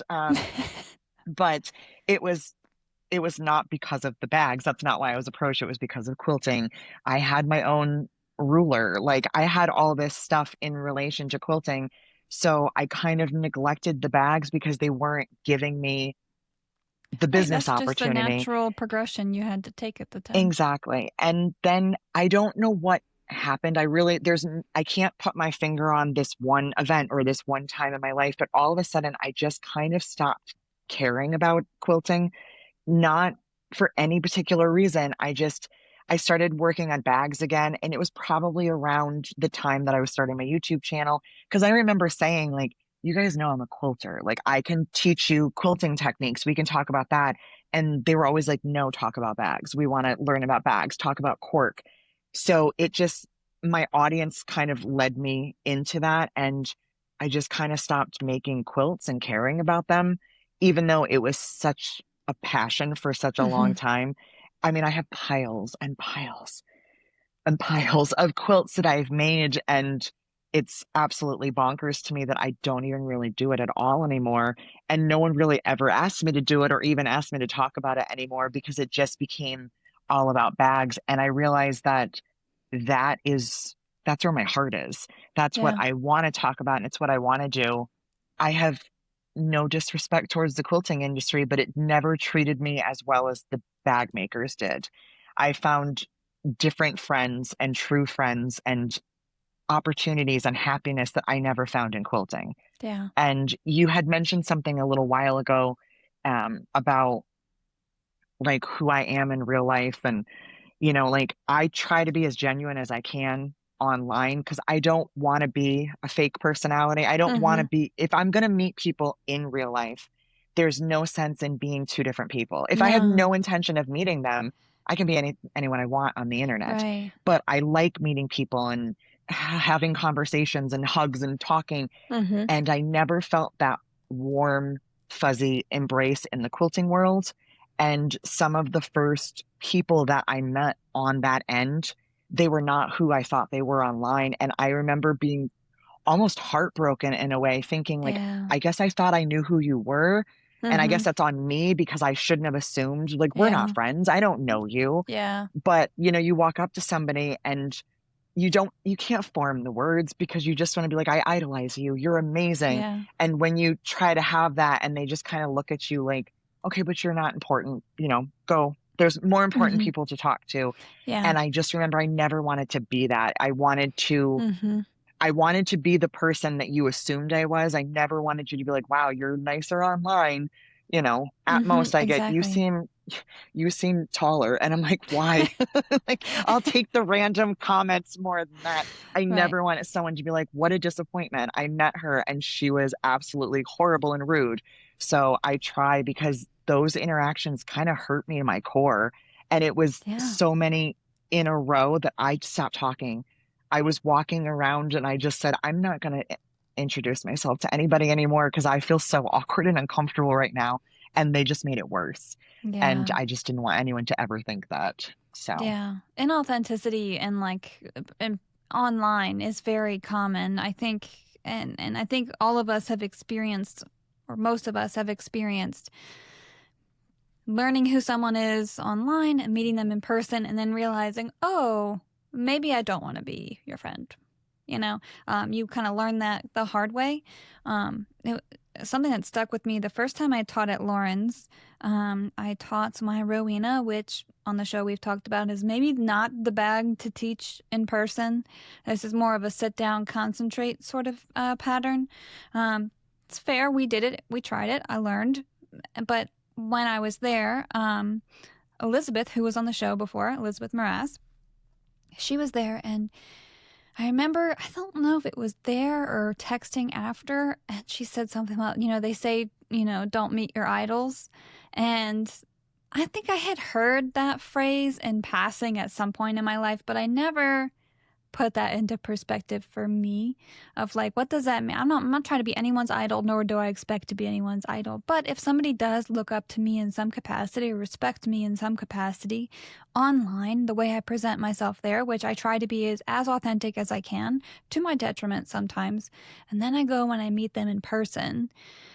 And so she was saying, oh, they say not to do that, but you didn't let me down, essentially, is what she was communicating to me. But it permanently shifted my brain to now be afraid of every single person I meet. Am I letting them down? And like, that's just how my brain works. It's kind of sad, but it's also the reality of being in a situation where you present yourself online 99% of the time, and that 1% of the time you're now in person. And there is a stress factor involved with just trying to, it's not like you're trying to not be authentic at any given time, but it's like, it's more of a conscious choice to be like, don't mask yourself right now. Be yourself. Like, you don't switch it because this person did, like, just continue to be you. And that way, if they meet you in person and it's not because of you, like, not that it's not because of you, it could be because of you, but like, it is what it is at that point, like, you didn't create some version of yourself for them and go through all that energy and effort for them to just not like that and would have preferred to have the authentic you, So I think it's a conscious choice to make it subconscious, if that makes any sense. And it can be very rewarding and very disappointing sometimes, and depending on what side of the situation you're on. Absolutely. But I respect that about you. Like, being genuine is something that I've made to be a big, big goal in my life. Anyone else be damned. I got to be genuine. I can be professional sometimes where I may want to be a bit ratchet, but I'm not. I'm going to be professional. But like, that would maybe be the extent of my masking. And I've always said that I'm not everybody's cup of tea. For some people, I am a cup of bleach. And I understand, if you don't like me, you don't like me. If you don't That's like my okay. personality online, you won't like me in person either, Yeah. because I can't undo this. I've spent too many years being this person. I have my moments of being outspoken. I say dumb things. I say some of the dumbest shit out loud and then go, Same. I can't believe you just said that. Same. I But don't even know I it say it is, when it I, happens. I mean, it's when I say it and somebody repeats it back and I'm like, yeah, that sounds like me, but wow, I can't believe I said that. But it's very rewarding when somebody wants to meet you, and especially when they're weirdly nervous about meeting you because they've gotten to know you as this person online, and now you're standing in front of them and they're like overwhelmed by it, but you're exactly who they thought. I wouldn't ever want it to be the opposite, where they've gotten to know me over these years and now we're finally in the same room and they're like, oh, she was kind of rude, like, now I didn't meet my idol, like you said, and Yeah. now I feel disappointed. I never want to disappoint. So if you don't like me online, you won't like me in person, and that's okay. And Yeah. I'm fine with you not liking me. I just want to live up to whatever expectation you have of me. Yeah, So, right. And sometimes we can't. Sometimes you can never, no, But it is interesting too. Like, just that whole dynamic that you don't realize that you're in until you're there in person and you're seeing it happen real time. You forget that's a whole thing that happens, and I have to feel this way about this person, or this person's going to feel this way about me, or whatever. It's a whole nother side of that kind of parasocial relationship and coming into play. yeah. But in your face, which is always a bit stressful. Yeah, so And as you had somebody mentioned, who's always anxious anyway, I definitely I don't want to walk away and go, oh no, that was terrible. I yeah. probably just made her feel bad. That was a horrible meeting. So, but I Mm-hmm. feel like the people that kind of gave me that ick vibe probably didn't think 2 seconds after I had walked away that they were in any way not warm and friendly. It Yeah. just kind of rolled off their shoulders, where I'm still thinking about it 20 years later. Yeah, yeah, yeah. If you're someone like me who has social anxiety, rumination is a thing that happens the second the words come out of my mouth, I'm like, oh, that was. Sometimes my husband will be like, oh my God, Shannon, like, could you be any more awkward? And I'm like, yeah, I can. I'm trying not to. Thank you. I definitely can. Thank you. Like, sometimes I say that, and then like, or I'll have the interactions and then I tell my husband about it. So this is an example that he brings up. And so one of the first times I ever went live was when I was sewing masks, and people wanted to know how I was sewing the masks I was. And so I went live, and then I remember at some point I said the phrase, that would suck balls, while live. That's what I said. I said that. And then I was like, oh my gosh, I cannot wait to tell Alex I did that because how embarrassing, right? But it's me, and I just kind of like, I'll poke fun at myself for having word vomit and Hmm. move on with my life. But I said that, and it still gives me the stomach ache of knowing that I said that. Like, what an idiot. But moving on, you know. But I mean, I don't know. I think that like when you are authentically yourself online, people can see it. And I think that's what people want. And I Yeah. think that's part of the reason why some businesses succeed and some fail, because it's like it's too much work, and people want to support an actual person, not an image of a person that you're trying to present. And I think that, you know, that probably speaks to your success too, that, you know, you just kind of listen to your gut, do what you want to do, and then and hope for the best. But you had mentioned earlier, you know, you big into this sewing or quilting community, and you kind of realized maybe it wasn't giving you the warm and fuzzies. And so um, there's definitely a different vibe between the quilting community and the bag making community. So you were heavily a part of both, not just briefly, but for a prolonged amount of Yeah. time. And so, what was that like for you, kind of code switching between the two? And, you know, how do you feel like it differs from a community perspective? So in the beginning, when I was like very deeply into the quilting community, I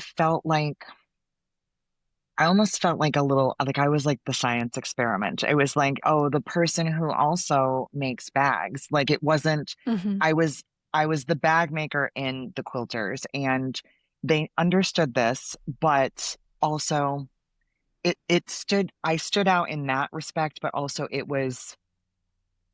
wasn't fully embraced because Okay. we can talk about it a little bit, but you're a quilter, like that's why we're here. Let's talk about that. And I remember always trying to insert that into a conversation, and it just would never work. You know, they would want samples, they would want things, and I'm like, how about a bag? Like, let's bring this in. And I would always hear, well, my customers don't like that.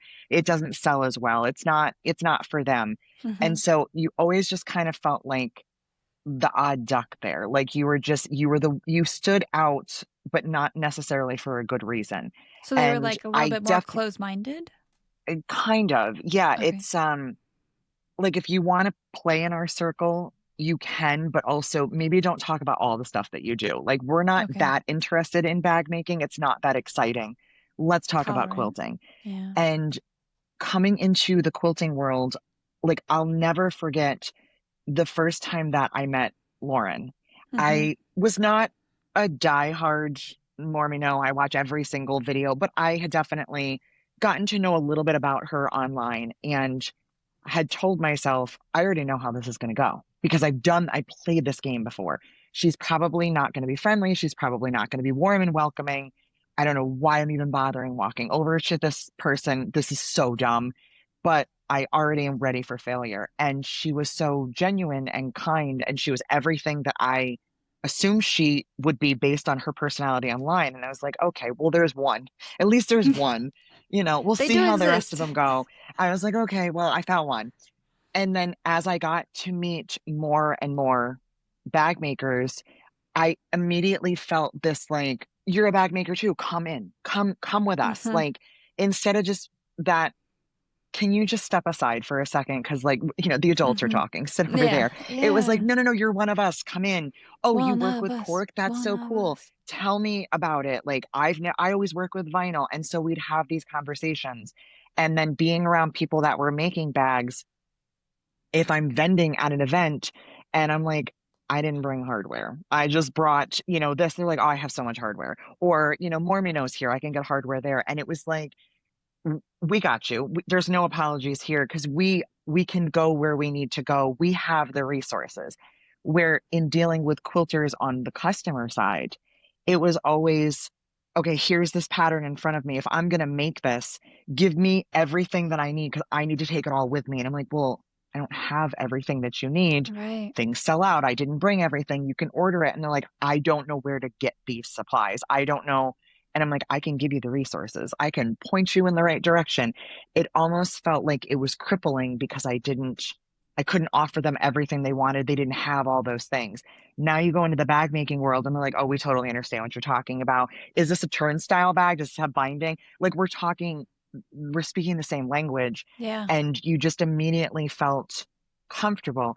And no, it doesn't go for every single person. There's always going to be Mm-hmm. somebody that doesn't fit your vibe, or somebody Mm-hmm. that you're just not getting along with or not on the same page as, and that's fine. It's unrealistic to think that like every single person is going to be your best friend. Mm-hmm. But I didn't feel that awkward, uncomfortable feeling that I would feel with quilters. Yeah. I never felt 100% welcome. And one of the big kind of moments for me, and you and I had only met each other once before this, I think maybe like we had, and I don't even know if we had even really spoken. I think we kind of had a very brief conversation Mm-hmm. when we were at the event at Lauren's, and she had all of the designers to kind of do that panel. And Yeah. we were all outside melting. We were all sitting there, answering questions. No part of me felt any more awkward than I do on a daily basis. There's always Yeah. a level of awkwardness that I live with. It was like I was sitting amongst friends. Yeah. Yeah, I don't really know Shannon that well, but I know her. Like, I don't Mm-hmm. really know this person that well, but we've met, and sitting and feeling immediately like we're all on the same page here. Yeah. We don't Yeah. have to be, but we are in an extent. Yeah. You and I are very different pattern writers, Yes. but Yeah. there's no like animosity towards each other because I Right. do it better than you. Right. And I always felt that vibe more so in the quilting community. Like, oh, you Okay. do that, mine's better. And Yeah. I never Very, understood way more why. competitive in the same Much way. more competitive in a much bigger industry, where I felt like if you think there's room for all of us in the bag making world, there's even more room. There's Mm-hmm. tons of room here.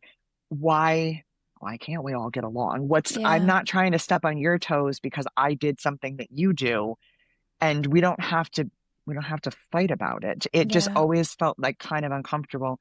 And with all that to say, it's not that I don't have any friends at all from that industry, but I definitely made less over a longer period of time than I did in bag making over a short period. Like, Yeah. immediate friendships formed over this much more niche thing that we all understood, rather than this big market with tons of space for all of us. I always felt a little like step closer, but not too close. Yeah. We're not totally ready for you. And it Yeah. just was never as inviting. That's so interesting because it's like, I mean, I guess mostly probably has to do with being such a small community, even though it feels like a very large community. Hmm. When we are exposed to groups with thousands of people, the designer, even though that's expanded immensely over the last few years, designers and content creators and, vendors of all sorts, even though that community has expanded in the grand scheme of things, it's still a very tiny little spot of the internet that we exist in. And I have to assume it's just that kind of understanding of how small we are in our world. Like I knew who you were before I met you, I think I had purchased zippers from you years before I met you, and so I think that it's really nice to hear that. It's not always that case. There are definitely, I've talked about this on the show before, perceived competition and natural competition. I think those things Hmm. can exist. They do exist. One is not good and one is good, in my opinion. But it's nice to know that, I'm not the only one that's had this experience. And, I never want to feel like I'm fluffing up Lauren too much. I'm not stroking Lauren's ego here, but genuinely, she is someone that has made it a point to bring a lot of us together. I Absolutely. know that, like, if she's friends with you and, like, you're close with her, or, you kind of pass the Lauren vibe check for the most part, then okay, that's what I needed to know. And like, Yeah. not that there's this huge, big divide in the sewing community, but there are definitely a lot of different vibes going on. And, some of us just resonate well with some vibes versus others. And, that's kind of, Lauren has been very helpful for me in a comfort compass of like, okay, if this person vibes with Lauren and I'm comfortable with that, then I can move forward, okay? But like if they give me the ick, which some of these online personalities can give me the ick, and like that's okay. We just don't jive as well. But I've also learned to kind of like sometimes you just kind of have to work with the personalities in such a small community like ours and like move on with your day. And like then that is when I do maybe change a little bit of my personality just to be able to function through a situation like that. But something like the bag panel we had, so when the So Magical Expo went kaput, Lauren, we talked about this in Lauren's first episode, or Lauren's episode. She hosted an event to help everyone kind of recoup the costs and give people an avenue in which to hopefully get the exposure they were going for and all that stuff. During that time, there was a bag panel, and so a couple of us designers and makers got up with a bunch of microphones, and we talked to a bunch of people right outside of So Whatever Studios, and that was a great time, and I agree. I think that was a very nice, very like communal sort of event where like we all kind of just, it was a great time. We all helped everyone, we tolerated maybe the heat and we figured it out, but we did it all together, and that was really, really nice. And it's nice to exist in a community like that. Absolutely. But so speaking of the community, you have been in this community since very early on. And so what do you feel like has changed the most from when you started till now, even though you did take a little bit of that quilting break?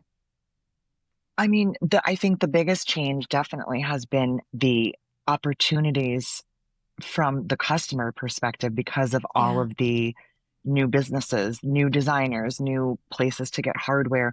It's fun to watch it expand because as just a bag maker, business aside, somebody that still enjoys sewing and making a bag, it's exciting to see all of these things that I didn't have and that Yeah. even a few years ago we didn't have. Yeah. Like when I I love started, to we didn't have, know, and it's fun to see that you can get pretty much anything. Like Mm-hmm. if it exists in your mind, it probably exists in real life. And like Yeah. somebody like when I see some of your bags, I know that you are a Lord of the Rings fan. Mm-hmm. And I see some of that fandom that you use in such an elegant way. It actually Thank you. blows my mind sometimes because Thank it's you. never like blatantly in your face. Oh, that's what this is Mm-hmm. about. It's Subtle like these nerd things is that you my, find, these subtle, and it's like it's so beautiful. And I admire that about your work. And I look at that and I'm like, that didn't exist. That was not something that no, we could find.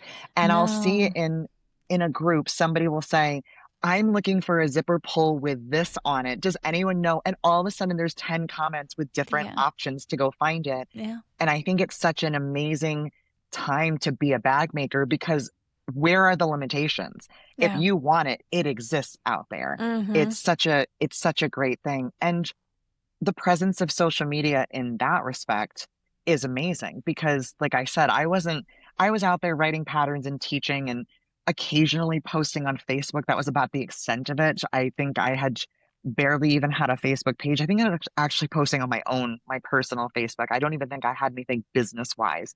Now to know that if you want to know how to do something, there's a YouTube video for it. If you want to buy something, somebody sells it on their website. It like there's so many options that it's almost hard to say I don't know how to do that. I Yeah. can show you where you can find out where to do that. Yeah. So Mm-hmm. I love that expansion of it. And for me on a personal level, I finally feel after all of these years that I fit in somewhere. I finally feel like it's not just me talking to customers, because that's great. I need them. I Yes. appreciate them. But to have somebody that I can say, can I pick your brain about something? Do you have a Patreon platform? How do you feel about this? Or if you were writing this into a pattern, what would you do? How would you, like, how would you feel about that? And to have people that I trust that I can put that information, or I can say, I'm working on this pattern. Does it look too similar to anything you've seen? Like, should I change it? I didn't have that before. That was not Yeah. something I ever had. And so it's like I feel like finally, like I Yeah. belong somewhere Yeah. and this is where I'm supposed to be. So Mm-hmm. it's just, from that aspect, but also just wow, the options. The Yeah. options still blow me away. Access. Yeah. I've said on the show a million times, so I'm going to repeat myself. Don't get mad at me, people. But there is a new pattern every day. There's new products all the time. It's really hard to not have access to something that you want. But it is nice that you can be a resource that you wish that you had. Like that's the point. That's what I'm talking about when it comes to natural competition. The community expanded. There were needs were filled. And whoever interprets that need however they want to, and creates and sells a product for that, like that's where that competition comes from. And it's so nice. It can be tough from a business perspective to navigate that, to stay original, to find a gaping hole or a tiny little hole somewhere in the community that you can fill.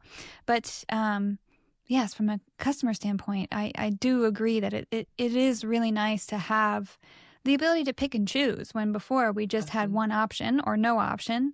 Now we have 10 options, and we can just choose which one of those we want. But it's funny, I've brought this up before on the show and we've talked about it, but somebody commented on one of the episodes, I think it was Jenny's episode, and they had said how yes and no, like they agree that it's nice to have access, but then, and I've talked with my husband about this as well, like the more that comes out, then the wider the wider the possibilities of quality come into play, right? So just more and more people come in and put their versions of what they think a pattern should have, or this product should have. And so then that quality impacts, let's say if you are average or above average, whatever that quality is that it gets introduced to the market, depending on what they're charging for it, does impact you as a business owner as well. Because, I may put 4 months into a bag design and I may make 15 prototypes and I'm going to charge $13 for it. And then there are other people who will go and use something like an AI generated, some AI platform to help generate a pattern, make 3 prototypes and sell it for the same cost. What does that mean for me?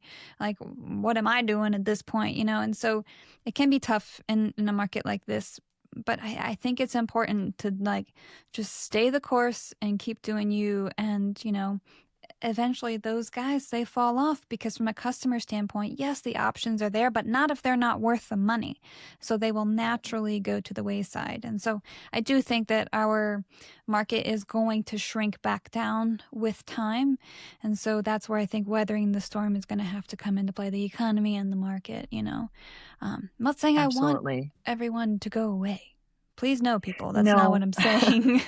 But if you're not genuine and you haven't put in the time and the effort and you're not selling quality, it's out. People are going to talk about it. And I've heard this for years. I don't know what the actual saying is, but when something good happens, you rarely say anything. But when something bad happens, you make sure everybody stays away from that, whether it's a restaurant or a bad pattern or quality problems. And they won't all last. Unless they're doing the best job that they can. Yeah. And even that, sometimes it just doesn't work out. But I think it's still, to me, I was just talking with Alex about this. I really, so I have these little things here, these seam jumpers that I've printed, and I don't know what happened, but there was, at some point, they stopped closing the way that I wanted them to, and the finish just wasn't there. I don't know what happened to the file. And we're big into 3D printing, and it's not a file we designed. And so it was really frustrating me. And just yesterday, I was like, I took these off my site. I just threw them away because I was like, I'm not selling a lower quality. And I just went through some changes yesterday, trying to see if I could reprint them to get them back to where they were. And he was like, they're fine. Nobody's going to notice. And I'm like, I'm not going to lower my standard because 10 other people say it's okay. You're like, no. And I think that's big picture for me. That's not just that's not just one product. That's overall. I will never sacrifice, I'll try my best to never sacrifice my quality and my standards, because more people are bringing forth various level. There are people that are going to bring way more quality than I do and charge less than me, but I have to just have confidence in my own choices, in my own business, in my own standards, and just follow through with that 100%. I think that that's really important from a community standpoint too. The more quality and the more work and the more effort we put into things, the better it is for our customers. And the more happier they are with the customer, the more likely they're going to come back next time. So we keep this community alive by putting in the effort and the work every time. So one thing that we've done with past designers is that we've kind of talked a little bit about the designing process. So if you're willing, just kind of, I like to compare and contrast. A lot of people know my process by now, but I'm always interested to hear another designer's process. And so essentially just kind of start from inspiration and work our way through to pattern release. Doesn't have to be too technical. We can also get technical. Either way. Well, I'm not very technical, especially in this aspect. Anything as far as inspiration, it can be from wanting to redesign something I've already done and make it into a different version of itself, or seeing something in a Target ad or something, that I'm just like, well, that's kind of cute. I want to do that. Or sometimes just hearing, I'll have a customer that says that they want something and I'll hear it over and over again. Now, it doesn't mean I do all of them because I'm still not designing a fanny pack. I want that on the record. Not I'm happening. supposed to at some point, and it's going to be named the Shanny Pack. I'm going to let you do that and then tell everybody to go buy the Shanny Pack because Jess will not be doing a fanny pack. So I'm telling you, it will be begrudgingly. It's not my thing. That and diaper bags, because I don't have children and I don't know what a diaper bag is supposed to hold or if people even use them anymore. And they're not fun. They're not fun to design. I don't care who you are. And they're not fun. It's just, that's a lot of cork. So inspiration can be literally next to nothing or something major in a redesign. And then I usually take to pen and paper. I have my yearly book that I carry around with all of my ideas, all of my stuff in it, where I write every single thing that I do down. And I'll just sketch something. And then not long after that, I start playing with the sizes of things. A lot of times, if it's something that I kind of have a clear path on, I'll jump right into using fabric. Sometimes if I'm not sure, I'll cut foam or something just to kind of get a shape and a size. This is something that I've tried to be better about over the years, because I can say I was not very good in the beginning of making a template that I need first instead of waiting until afterwards and hoping I can recreate it. I've cut it out of paper and scissors. Maybe I should try to put this on the computer. So trying to be better in the design process so I don't make myself crazy. And making a lot of notes. And for me, because I do sell physical products, cork and fabric, I do try to figure out what size piece it's going to use as early as I can, because with very few exceptions, every pattern that I design goes back to things that I sell, because I like to be a one-stop shop whenever possible. And it doesn't always happen. But I try really hard to do that. So I will sit and try to do that calculation and make adjustments as needed, and then just start playing with prototypes. And I think because I've been doing this for so long, I feel like I get into the kind of the fine-tuning stage a little bit quicker than I used to. I can remember sometimes agonizing for months and months over little details and not being able to get it quite right. So That's me. It's gotten better. I'm not saying it's always great, but I definitely can get there quicker now, which is really nice. But it's not a super technical process. I don't design on a computer. I don't use computer programs until I'm writing the pattern.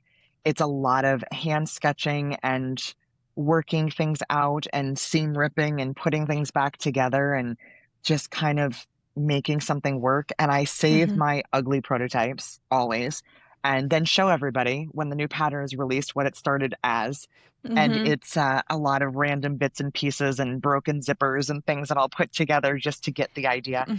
And they seem to really love it. They love to see the mess that it begins as. So that's about as technical as my design process. It's as technical as you can just not be. Yeah, no, that's fair.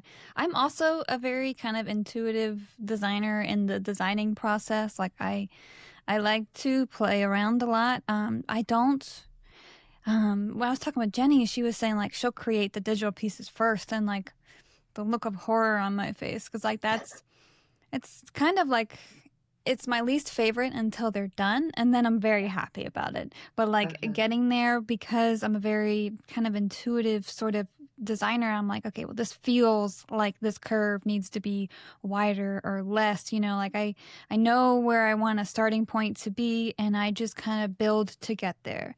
And I'll make adjustments along the way. Like I tend to start with one pattern piece that I think that I know is going to be the size that I want, and then everything else gets built around it. But mhm. of course, I tend to make ridiculously complex patterns, and so it tends to take me a long time. But I try to stay away from the digital side of things until I feel very confident in the overall design and the pieces. Um, so that's I'm fully with you on that one. Yeah. How many prototypes do you tend to make nowadays compared to when you first started? That is all over the place depending on the True, pattern on the and the design. complexity Yeah. of it. Sometimes there have been 3 and sometimes there have been 15.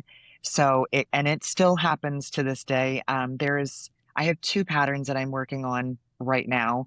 I have 2 prototypes for one and then kind of the, original hot mess in a pile.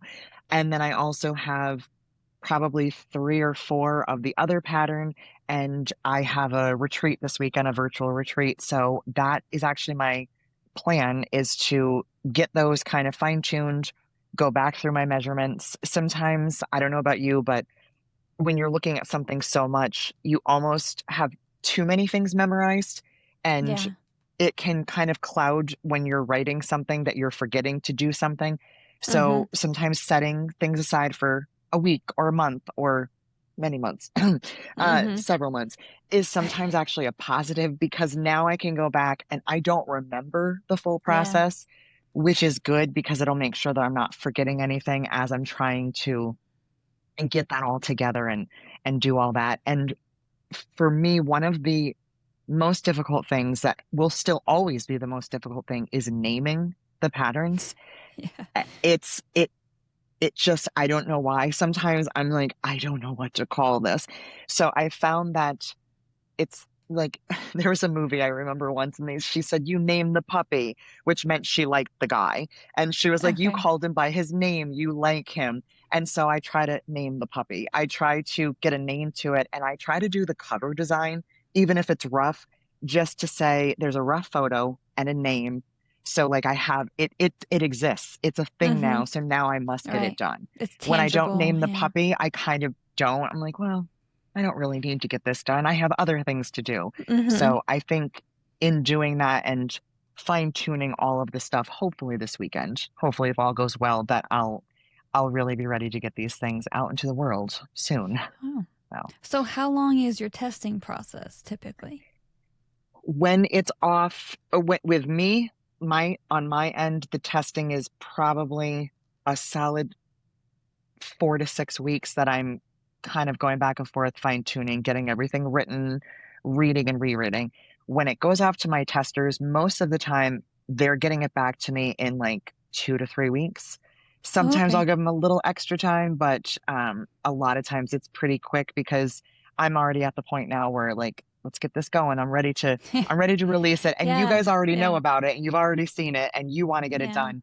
So Yeah. that tends to be kind of on the quicker side. I try not to rush them in crazy ways. So sometimes I'll be like, is a month good? But can we not push it any longer? Oh, So, I have learned that like I've given like 3 weeks. I have given I think 6 or 7 days one time, and it doesn't matter how long I give people, they always wait until the last minute. mhm. So I have gotten to be where now like my testers have to make 2 bags and they will have anywhere from 10 to 14 days to get it done. I try to give them 2 weekends and I know that that's a lot to ask, but at the same time, it forces people to do one and then do another one. I find the second bag to be very important because you maybe pick up on things that you didn't notice while you were in the learning process. So learning number one, understanding number two. Mhm. And but every single time I will have people come in. It doesn't matter how much time I give them. And like by this point, my customers already know, do you show your design before you release the written pattern?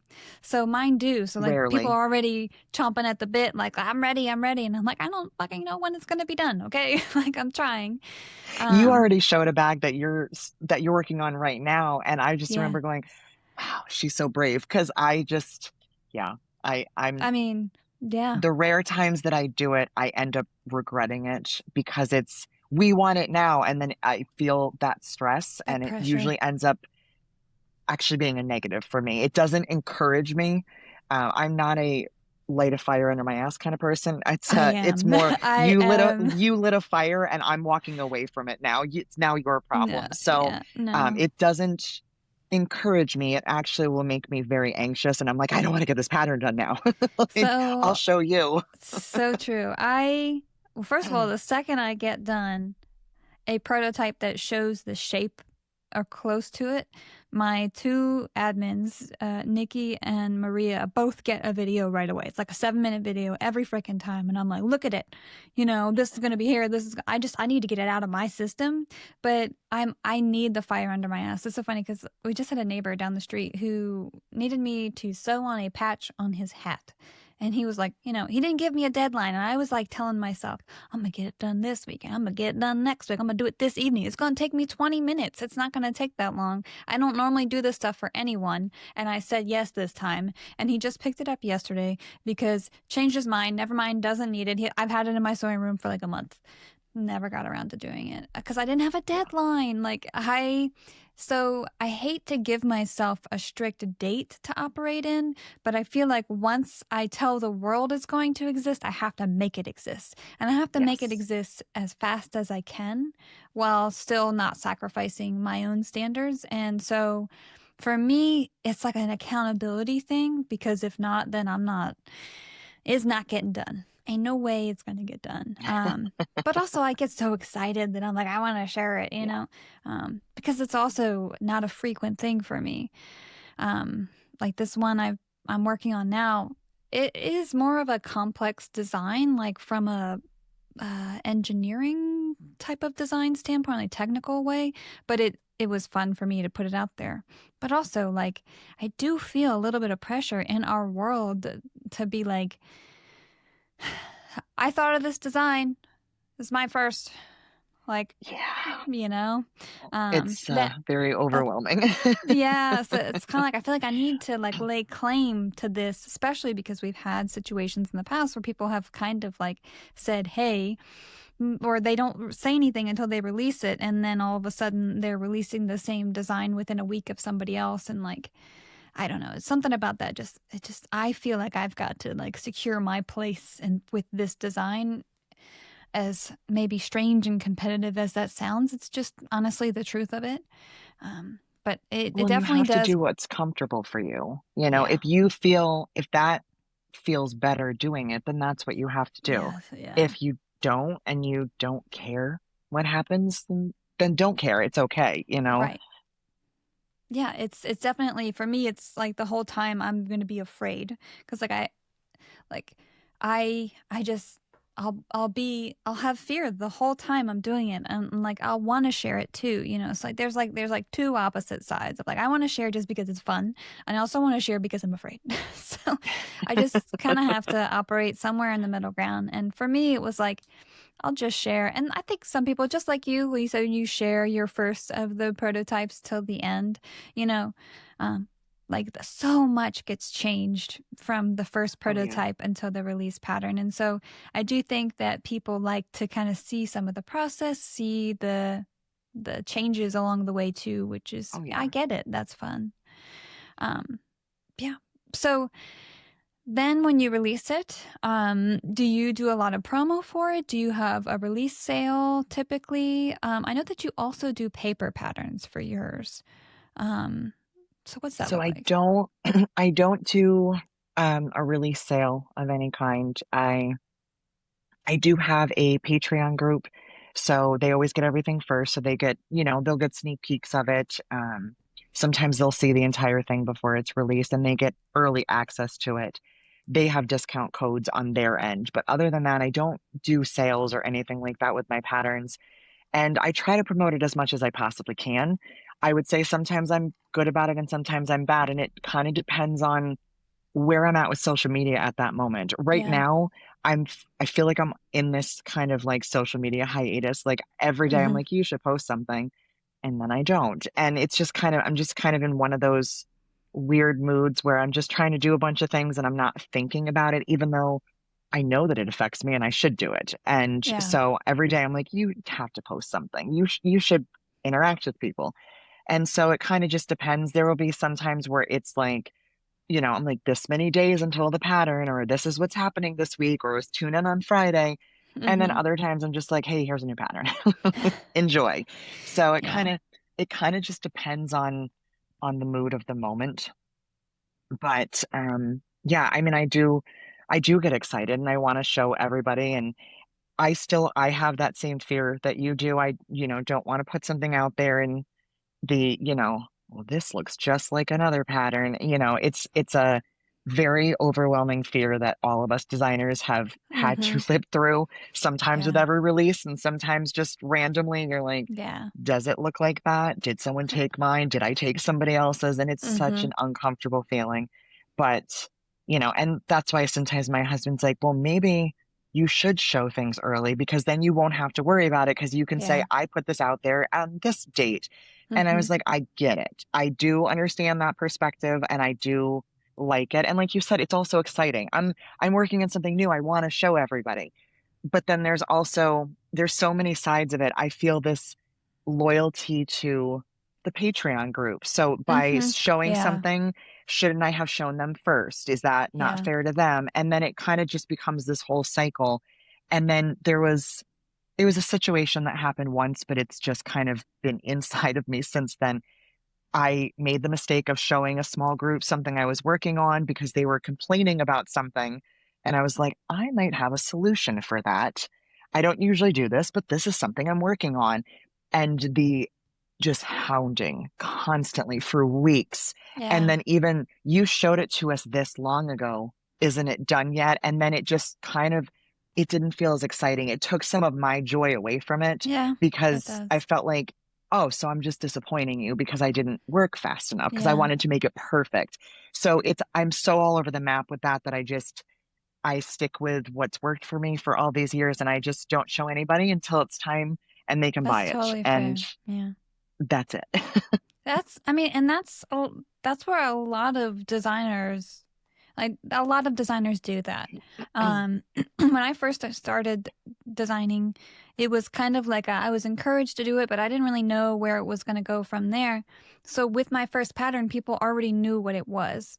And I've never been someone to keep a secret when it comes to like products I'm making, or like I just enjoy sharing all of the process and stuff.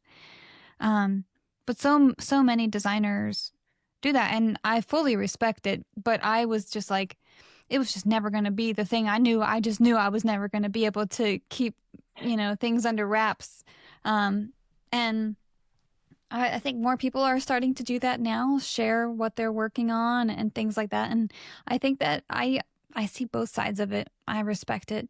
I'm a child, so I'm like, I can't wait. I'm like, don't give me a gift if you want me to wait a couple days to open it, because that sucker's getting ripped open now. I Yeah, can't. I am a I have terrible to know. secret keeper. It's probably the only place that I have been somewhat disciplined, but there's always somebody that has seen it.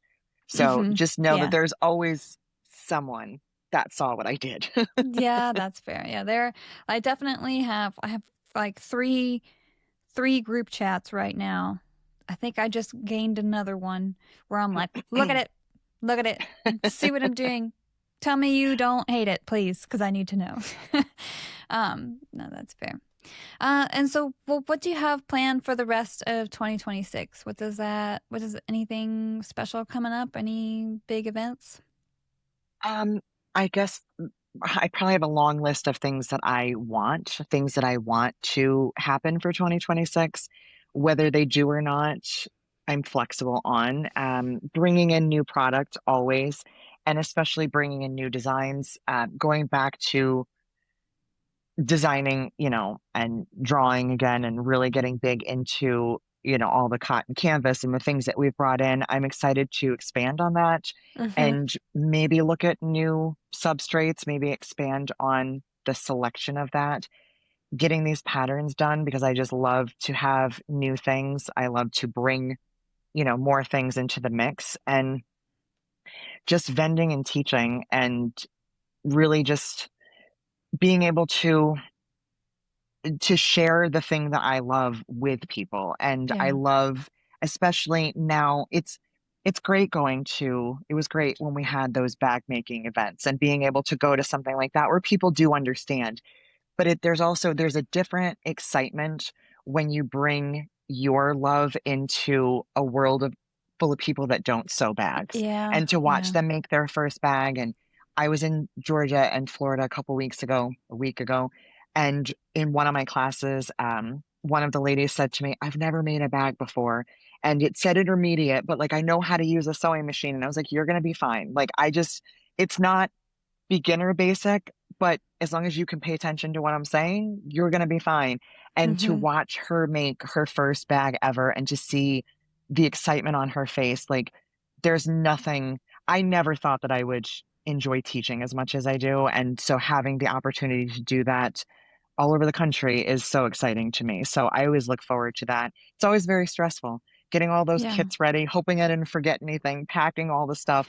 I'm an Yeah. absolute mess before I leave, but being in the classroom and just knowing that I get to share something and give someone a pat on the back when they need it and watch them create something that they didn't think they could do, it's just the best feeling. I just Absolutely. absolutely love that. So would you say that that would be your favorite part of your business is the in-person teaching? Yeah, it's definitely up there. There's so many great things, and the good and bad side of business is the people. It's Yeah. the comments can ruin your day, but they can also make your entire week. And Yeah. so, being at an in-person event and watching people and teaching people how to do things, showing people, we take for granted sometimes what we can do, showing Yeah. someone how to use a rivet tool when they're Mm-hmm. like, and then I punch a hole and then I do this, and what is this called? And it's just so exciting. It's just Yeah. watching them kind of blossom into a bag maker in front of your eyes. It's so Mm-hmm. exciting because we truly forget all the knowledge that we have Yeah. because we just have it. We're so It's used to it. second nature. Yeah. Putting a zipper pull on when people are watching you and have them go, "I can't believe you can do that so I fast." know. You're That's just my like, favorite. it's so exciting because they're like, "You're like magical. That's so amazing that you can do Yeah. that." And you're like, I do it every day. I do it I know. hundreds of times. Like it's nothing. Yeah. So yeah, it's definitely one of my absolute Mm-hmm. favorite things. And also just bringing something I created and putting it out in the world and hearing people love it, hearing people Mm-hmm. give feedback of something I've designed. It makes your entire day. And it's the little things. It's not just saying like, "Oh, this is such a pretty bag," or, the colors are nice. That's all great. I will take a compliment anytime. Probably not well, but I will take it. But Fair.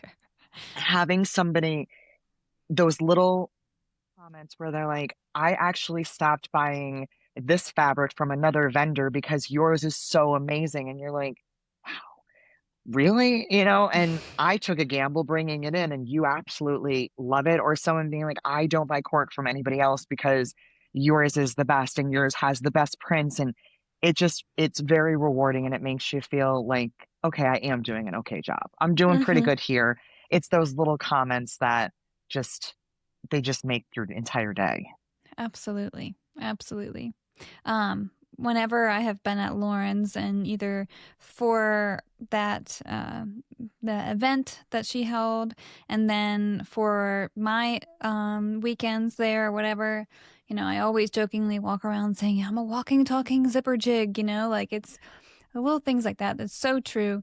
How, we just forget how much we've learned along the way, or that we've had to Absolutely. learn how to teach other people to do. And, like there are the people who don't have to necessarily learn as much as we have to learn, because somebody else is always available to teach them, either through a Hmm. tutorial or whatever else.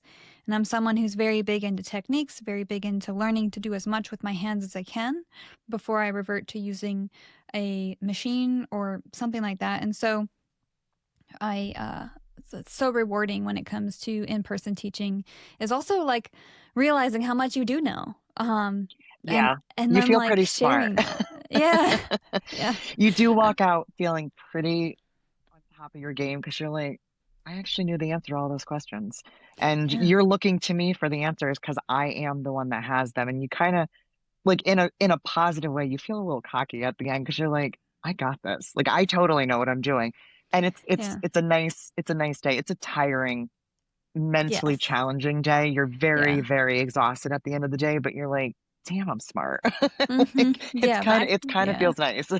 Yeah. But it's one of those things where it's like, yeah, like I'm tired now, but I could definitely go and do that again tomorrow morning. Like, Exactly.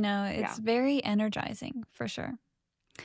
Okay, so we're finally at the part of the show where it's the final press pass. There's two listener questions today. Okay. And the first one is going to be from Tara. And she asks, how do you feel about interfacing Cork? So I like interfacing Cork. Most of the time, the reason that I don't is out of sheer laziness. Let me Okay. explain that. I have come to a point in my bag making career and style, and I think we all kind of going back to the beginning of the materials we like to use, we all have a preferred structure, Uh-huh. weight, material. I have been making most of my bags cork outside, waterproof canvas inside. It makes me happy. I'm good with the structure. It's not for everybody, and Yeah. that's okay. When it comes to a bag that is a tote bag or something that is heavy use or something that I truly want to stand up on its own, no questions asked, I love putting interfacing on cork and I love using Decoville Light. It makes your cork pretty firm, but if that's what your bag requires or what you're looking for, 100%. And at this point, and this goes for cork and anything else you're interfacing, if you're not using a heat press, what are you doing with your life? Dude, Irons are just shout it not from the doing it for us rooftops. anymore. Like irons No. have their purposes, not in my sewing room. That heat Mm-hmm. press is going to put that interfacing on better than any iron can do. And even on cork. So yeah, 100% Mm-hmm. interface your cork if that is your desired outcome. I love it. I'm here for it. No, I So, am glad that you are a proponent of it. There are mhm. people who say, "Oh no, don't do it, don't do it. You're going to cause it to crack. You're going to ruin it, and blah blah blah." And it's like, how do you think they manufactured the cork? Do you think they did And that all also cold? it's tree bark. There's nothing we can do about it. There's things are going to happen and the heat is not Right. going to It's a add to natural that. product, The right? the heat is not going to change that Yeah. property. But Mm-hmm. it's all about, and I have a couple of customers, shout out to Brenda and Bree if you're listening, and I absolutely adore them. And every time they make something of mine, especially Brenda, she loves foam. She loves a lot of stabilizer. She loves to go Brenda, I like you, overboard. Brenda. She has your heart. And we laugh about it. We tease each other about it because I'm like, that's just so much time. And she's like, but look at the structure. And Yeah. she took apart a bag that she made in a class of mine, put it back together because she wanted to put foam in it. And there is no wrong or right answer. If you're happy, I'm happy. So I'm like, interface your life away, babe. Do Yes. whichever you Yeah. want to do. Me, that sewing machine is calling my name. So the quicker I can get to it, the better. And laziness will always take over in my life. That's fair. That's fair. That is, when it comes to like structure and things like that, that's the one part. There are a few of them, but that's one of the parts where like laziness will never come into play for me. Like I'm always going to try and just invest my time into it because, that's just my preference for it. So I totally Absolutely. get it though. In And we Cork, can both exist in the same plane, and and it's there's fine. no right or There's wrong. Like there's no right it's or just wrong. preference. It's something that I've tried to explain to people before. It's like, I mean, it depends on what your preference is, and it depends on what your goal is. Is your goal that you're trying to hit that sewing machine as soon as possible? Great. Then you need to use materials like cork or something that has its own structure that can help contribute to the overall bag structure, and like waterproof canvas and cork. But if your goal is to have the most snug lining, to have the most, not not say the most structured bag, but the structure that you really want to achieve, then you have to put in that extra work. And Absolutely. it's okay if that's not your end goal. You know what I mean? Like it's okay. But also, if you want that result, you have to put in the work to get there, or else, that's not it. So, fully agree with you. There are so many misconceptions about cork, and we talked a lot about them with Nico's episode. And I love cork. I had never had any problem interfacing cork or stabilizing cork ever. Again, there's a lot of misconceptions, but so it's always nice to speak to somebody else who understands its limitations, respects it, and enjoys it. So for sure. Okay. Next question is from Laurel. And she says, I know there are so many, but what is your favorite pattern? Oh, that's like asking me to pick my favorite dog, which is Roxy. No, I'm just kidding. It is. Um, Not kidding, actually. my my favorite pattern, and I actually can answer this. I usually would say I have no idea. I love them all. I Daisy for me, my Daisy pattern, I have found myself teaching that a lot lately and seeing the different combinations and everything. And I carried one for a long time. And the only reason I'm not carrying it right now is because I'm carrying my new pattern, trying to Okay. make sure I love all the ins and outs of it. Yeah. But that one is probably my top. It could be replaced. There's no doubt in my mind that something else could come along that is doing it for me more. But at this Right. moment in 2026, it's Daisy. I like the tall version. I'll cork outside, waterproof canvas inside, and I'm happy. And so that's your favorite to make and to carry, or is okay, Both. yeah. Yeah. Okay. I love making that. I love all the little details. I spent a long time really fine tuning every little bit of it. And it was also the first pattern that I incorporated piping into. And Okay. I've fallen so in love with piping. I find a reason to use it in anything and everything. So that one I'm for still afraid sure. of it. Oh, I want to just come right there right now and just show you because I was too. I was I have to get a intrigued. piping foot and then I'll be okay. But I haven't purchased one yet. That's the number one. I was Yeah. intrigued by it, but also not as much scared, but frustrated because every time I put it in, it looked terrible. And it was because I wasn't doing the prep work. I wasn't taking Yeah. the time and I was trying to cut corners as, and as I do sometimes, I was trying to be lazy. And piping is someplace you can't be lazy Yeah. because it will bite you in the end. And Mm-hmm. so I think because it was actually the bag that I put the piping on was the one that I had carried. I just remember sitting it and just admiring it. And I rarely ever Mm-hmm. do that with anything. I'm rarely impressed by myself in that way. I'm like, oh, I wrote a pattern. It's cute. Great. I designed something. Yeah. That's pretty. I rarely get that moment where I'm like, I made that. Like, that's mine. And Mm-hmm. I just remember sitting and staring at it. And I wasn't even using it. I would just walk past it and think, I still can't believe I made that. I can't believe how professional that looks. And it was just blowing my mind. And so I think that's probably why every time I make one of those bags, I'm just so in love with it because it reminds me of all the things that went so right and all the Mm-hmm. things that I just loved in making it. Yeah, no, that's totally fair. I think that for me, the Rosie was that like I'm in love with it. I don't like to carry it. I'm not a sling carrier. I'm not a backpack carrier or anything like that. I like a crossbody. I like to reach my hand down and get what I need out of my crossbody. But I find a lot of joy in sewing and looking at my Rosie design too. And so I fully understand what you mean there.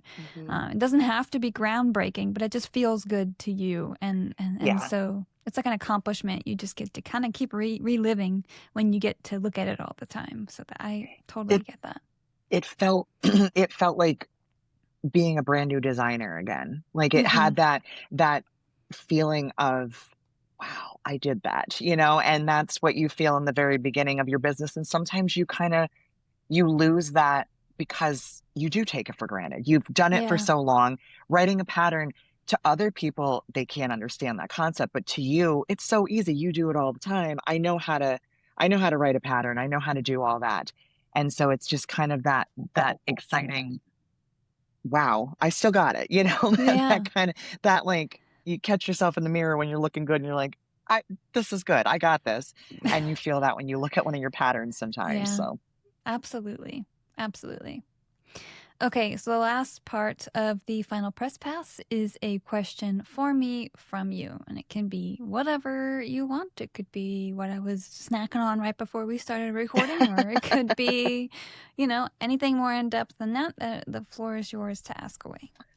So what I would like to know, because you are very detailed and organized from my point of view. You seem to Okay. differ on that opinion, but I don't. I see it Depends on what differently. we're talking Depends on about, what but it is. I understand. When I see your bags, I see this level of professionalism that I don't think that I will ever have, and I'm okay with that. We're different designers. But if you could take that skill and put it into any other career, if you were not writing patterns, Mhm. what would you be doing? What would be how would you use all those skills? My honest answer is since I was in high school, there was one career or one thing that I knew that I wanted to do. And I have been working towards this goal my whole life. So when I've always been an art major. And so when I was in high school, I was exposed to the pottery wheel. And I loved that so much. I loved throwing pots. I loved that so much. I also did it in college as well. And so for me, like I couldn't think of having a career that wasn't art based in some capacity. That's always been, I mean, ever since I was little, there are some people who just know the direction wherever it may take them. They at least know that this is a direction they're going. Which road it is or which path it is, that's whatever. But so for me, if I'm answering your question, if I'm hearing your question the way you were meaning to ask it, um, that for me, I would love to take that level of precision and care and uniqueness and turn it into, I would love to have a pottery business. And so that, like, if I had to do anything else, that would be it. I've always wanted to make my own plates, to make my own mugs. I love buying other people's handmade mugs and things like that.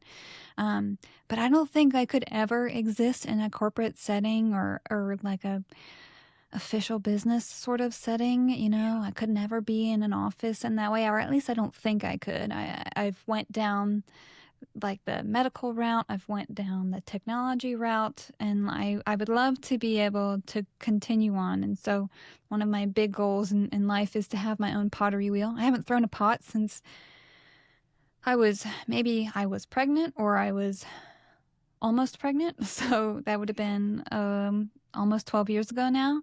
And that has not wavered. I already know when we build our home, one of the things I'll be buying is and figuring out in our little basement is a spot where I can throw pottery. I don't ever plan to turn it into a business though. Um, but yeah, as far as like any other setting in which I could kind of take me and the way that my brain works and put it to another use, couldn't imagine. Couldn't imagine right now. I just suppose I'm stuck here for a while. Um, it would be nice not to have to work, so I could just play video games and make bags whenever I want. That would be fun. Um, so for the mantra time, that's the almost the end of the show part. So this is something that we leave listeners with so that they can kind of use it to kind of give them encouragement in moments where they may need it, something that you tell yourself, something like that. For me, my mantra is fake it till you make it today. I think that so often we feel like it kind of correlates with do the damn thing a little bit. It's like, we think that we're not qualified, or we honestly don't know. Can you hear the crinkling of the paper in the Mm-mm. mic? Okay. No. Gaia, my cat, waltzed into the room and she has a piece of packing paper she loves, and I forgot to put it up on the table. Anyway, she's going to crinkle for a bit. Have fun editing that out, Shannon. Um, but yeah, I just think that it's so frequently we have imposter syndrome so quickly, and you know what? We don't always have to know all the answers to get started. We don't always have to think that we're going to succeed, and sometimes we just need to jump into it and start it, and we figure it out along the way. Sometimes that's the best way. And so for me, I've just had to do that. Like, I just have to just pretend like I know what I'm doing and then move on. Um, Mhm. and so, yeah, that one's mine today. What about for you? Just to add to yours, just remember the only person that knows that you don't know what's going on is you. So if you're putting it out there and everybody believes it, it's good to go. Something that I remind myself of as often as I can, and that I always tell my students, is that perfection is overrated. Nobody is perfect. And, Nobody. you hear that from the teaching point of view, well, yours is perfect. Well, first of all, mine's supposed to be quote unquote perfect because I'm supposed to be the professional here. Let's Right. remember that. Right. I'm not saying I am, or that it is, they just You're tell me just that the I'm in expert in charge. that bag. It I'm doesn't just I'm make the expert you in this the room for perfect. this Right. moment. Don't let it get to your head. But Yeah. I think we're just so hard on ourselves when it's not perfect. And I know that men do this as well, but I do find that it is so much more of a woman thing, that we must point out our flaws and tell you Mhm. first that Mhm. something is wrong. And it stems back to just again, being a woman. I know my hair looks bad today. Well, I wasn't thinking that. Why did you have to throw that out there? Like, Yeah. it's like if I say it, then you can't think it. Or if you were thinking it, then I'm aware of it. Mm-hmm. And I see it, somebody makes something like, well, my top stitching doesn't look that good. I'm like, well, then you work on that. Then that's Yeah. something that you work on. If you want it to look good, just like if you want your bag to be structured, you work on that. You work Yeah. on how it's going to on how it's going to be better. And don't compare yourself to the person sewing next to you or the person on the Yeah. internet. And also, I find that a lot of times with people following a pattern, well, the pattern said it was supposed to be 2 inches and I made mine an inch and a half. You're the only one that knows that. Nobody else is like, I have that pattern and I know you're a half inch off. Nobody knows that. Even the designer does not know that. You're fine. Just do it. Just, write it out and embrace it, and just either work towards fixing those things that you don't think are perfect, or embrace that that's who you are as a sewer and be okay with it. Because Mhm. those are the only two options: pointing out your flaws and trying to be perfect. It's not going to get you anywhere. Right. So, No, that's fair. I still suffer from that affliction. I don't think that it'll ever go away from me. Um, probably not. no, and like, No, probably not for any of us. no, it's definitely like there are times where I have like had to tell myself like it's okay. It's okay. It's okay. Like it's okay, Shannon. You have to let it be. And just like Alex yesterday was like, you know what? Nobody cares. It's nobody else is going to notice that. And me saying, I don't care. I want it to be perfect. I want it to be how it was before. I want to maintain a standard, but sometimes it's just not necessary. Like it's okay. And that is the work in progress for me. That's something that my therapist and I are trying to work on, is a little bit of the perfectionism, a little bit of the obsessive tendencies when it comes to things like that. Some of us, I know it hits a lot harder than others, but I am one who definitely, I could absolutely work on that. We all have to work on that in some sense. Some of us are harder on ourselves than others, but for the most part, most people are not seeing all the I imperfections that we're know. seeing, but it's just this weird part in our brain that says we must tell everybody. Mm-hmm. And I have to say, in all of the years that I've done this, every so often, and I can think of just a couple of times that somebody has pointed out my flaws in a bag, not in myself. We won't go there. But, and I remember it was very frustrating, but also thinking that doesn't really happen very often. So it's not like It I really doesn't. need to be worried about that. Mm-mm. So why am I worried about that? And just Right. trying to also embrace the fact that I am a human being and Right. I'm not a machine and I can't make something that's absolutely perfect. And Right. and the closer I get to it, the happier I am. And it's just fine tuning your craft and just Mm-hmm. wanting to put in the effort. And if you Yeah. don't want to put in the effort, that's also okay. If you're just doing this because it brings you joy and you don't care what your pack looks like, that's also okay. Right. Just That's be that's real with yourself. 100% fine. Yeah. Just Just what is your goal and how obtainable is it for you? You exactly. know? Mm-hmm. I have, I get that a lot. I have perfect top stitching and blah, blah, blah. And I will say that top stitching is something that I have learned to be a little bit less strict with myself about. So I have more confidence in every seam that I top stitch. 90% of my seams are perfect in the scale of perfect that we exist in. But I definitely have some wavy final top stitches along the top of my bag, and like it's fine to me. Like I have learned to take a breath and understand that I'm Mhm. probably one of the very few people that will notice that. Though I am also, you said there are people that can't tell, if something is a half inch off. I am one of those people. I don't tell everyone. I'm not going to point it out to you for you, but you also, unless you're like, well, I did this pattern and I did this seam allowance like you instructed, and this came out this way, and I'm like, no, you didn't. No, you didn't, because I can see the difference between a 1/4 inch and a 3/8 inch seam allowance on a zipper any day from a mile away. But I, it's funny because I never expect that level of dedication and perfection from anyone but myself, ever. No, and like, but I will say that it's funny when I'm teaching a class, I always tell people if if you don't want to hear that you need to seam rip something, do not come ask me that question. Like if you did something wrong, am I going to tell you, no, it's okay, just let it be. It'll buff out. It'll buff out later. No, I'm going to tell you to fix it, because to me, in my brain, that is the right, because you're trying to achieve a specific bag. And so I'm going to tell you, like, I think that you should fix this. To me, it's always worth the effort. But if that's not your end goal, if your end goal is just, how do I make this work now? It's fine.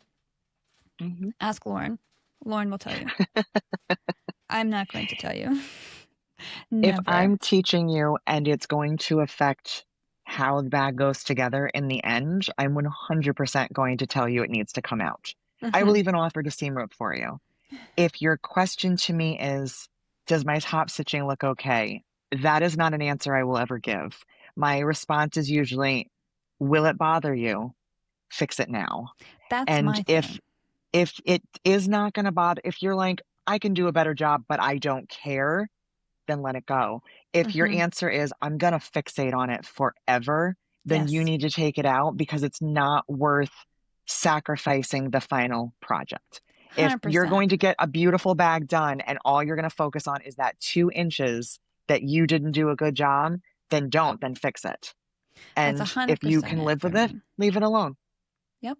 I that's why I tell people, and this is me projecting, but that's why I'll tell them to seam rip, because for me, I would never be able to ignore that. It would ruin the finished bag for me. Mhm. I would never not see that flaw.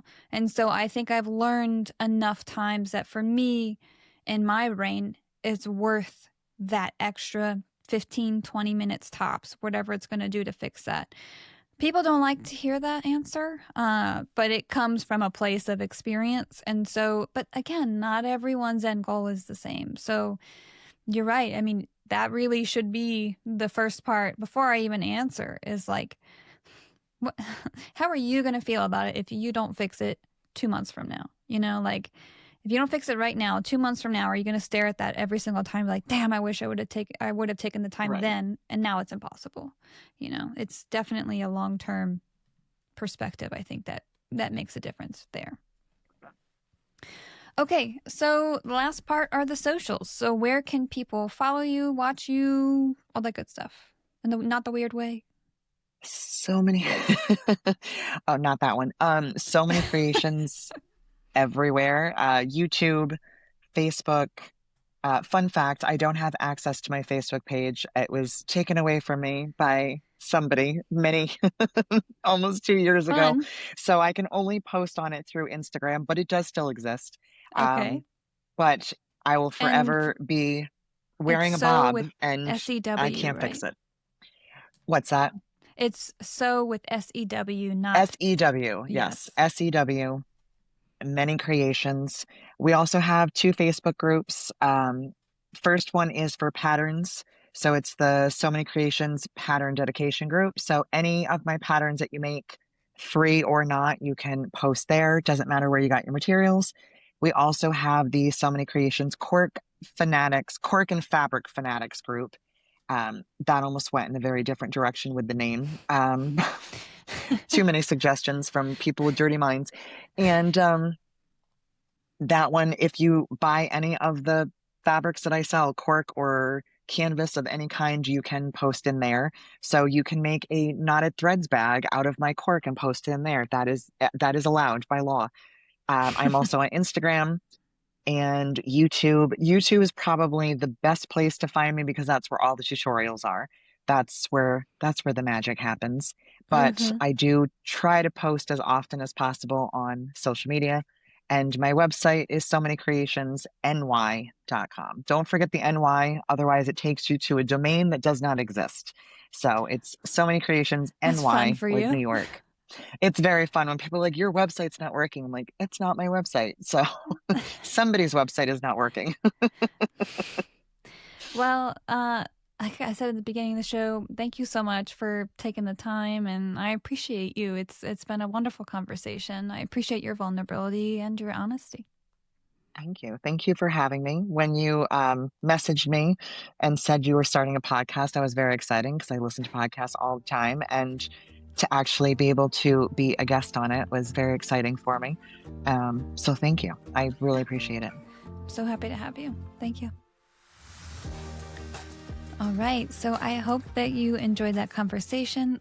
Like I said, I really enjoyed kind of hearing this side of Jess and, just knowing how long she's been in business and that she's made it work and she has really found her own way and her own path. It's just really nice to have a conversation with somebody like that. It's something that makes me look up to her even more than I did before and have just a whole new respect for her with this new perspective. So yeah, I hope you enjoyed it because I really did too. And of course, now it's time to get into the Seam Society shoutouts. Tara V, Jessica A, and Hua V, thank you so much for supporting the show. Nicole H, Olivia C, and Stacy K, thank you so much for supporting Splitting Seams. Jabby S, Laurel Z, and Greg H, thank you so much for being a member of the Seam Society. Nyasha J, Ash, and Sam W, thank you so much for supporting this little project of mine. Eileen, Jess P, and Gina S, thank you so much for supporting the show. Carrie C, thank you so much for your support and welcome to the wonderful world of Palia. And last but not least, Brianna M, thank you so much for joining the Seam Society and thank you for your support and engagement on all the episodes leading up to this one. I hope you like what's left to come. And of course, thank you to all of the Loose Threads subscribers and everyone else who is listening or watching wherever you are. I do have one thing to ask you though. If you could, please send some feedback on the show to my email account, knottedthreadsco@gmail.com, or you can comment wherever it is that you're watching. I, really would like to do a season 2, but I'm not really sure if I'm fully convinced yet. I'm not sure if that's something that people really are wanting or if there are things that you would like to see change about the show or anything like that. This show is financially covered for all the subscriptions that I have to manage and all the equipment that I purchase. So thank you so much for that. Your support through the Patreon and your views on YouTube and tolerating all those ads has really been something that allows me to continue doing this. The only problem, though, is that it's a big time suck for me. So financially, I can do it when it comes to the subscriptions and the equipment, but not necessarily with the labor. And so I have to kind of maybe reconsider what Splitting Seams Season 2 looks like. I don't know how many episodes I can realistically do. I don't know how long the episodes need to be, all those things. If you love it the way that it is and you don't want me to change a thing, then that's something I want to hear. Like, hey, I'm on the right path. I just need to make it work a little bit better. So anyway, I'm so open to feedback and I would love to hear it. So if you have it in you to send that feedback, please do send it through email or in the comments. And so with all that said, thanks again for tuning in to another episode of Splitting Seams, and I will see you again in 2 weeks.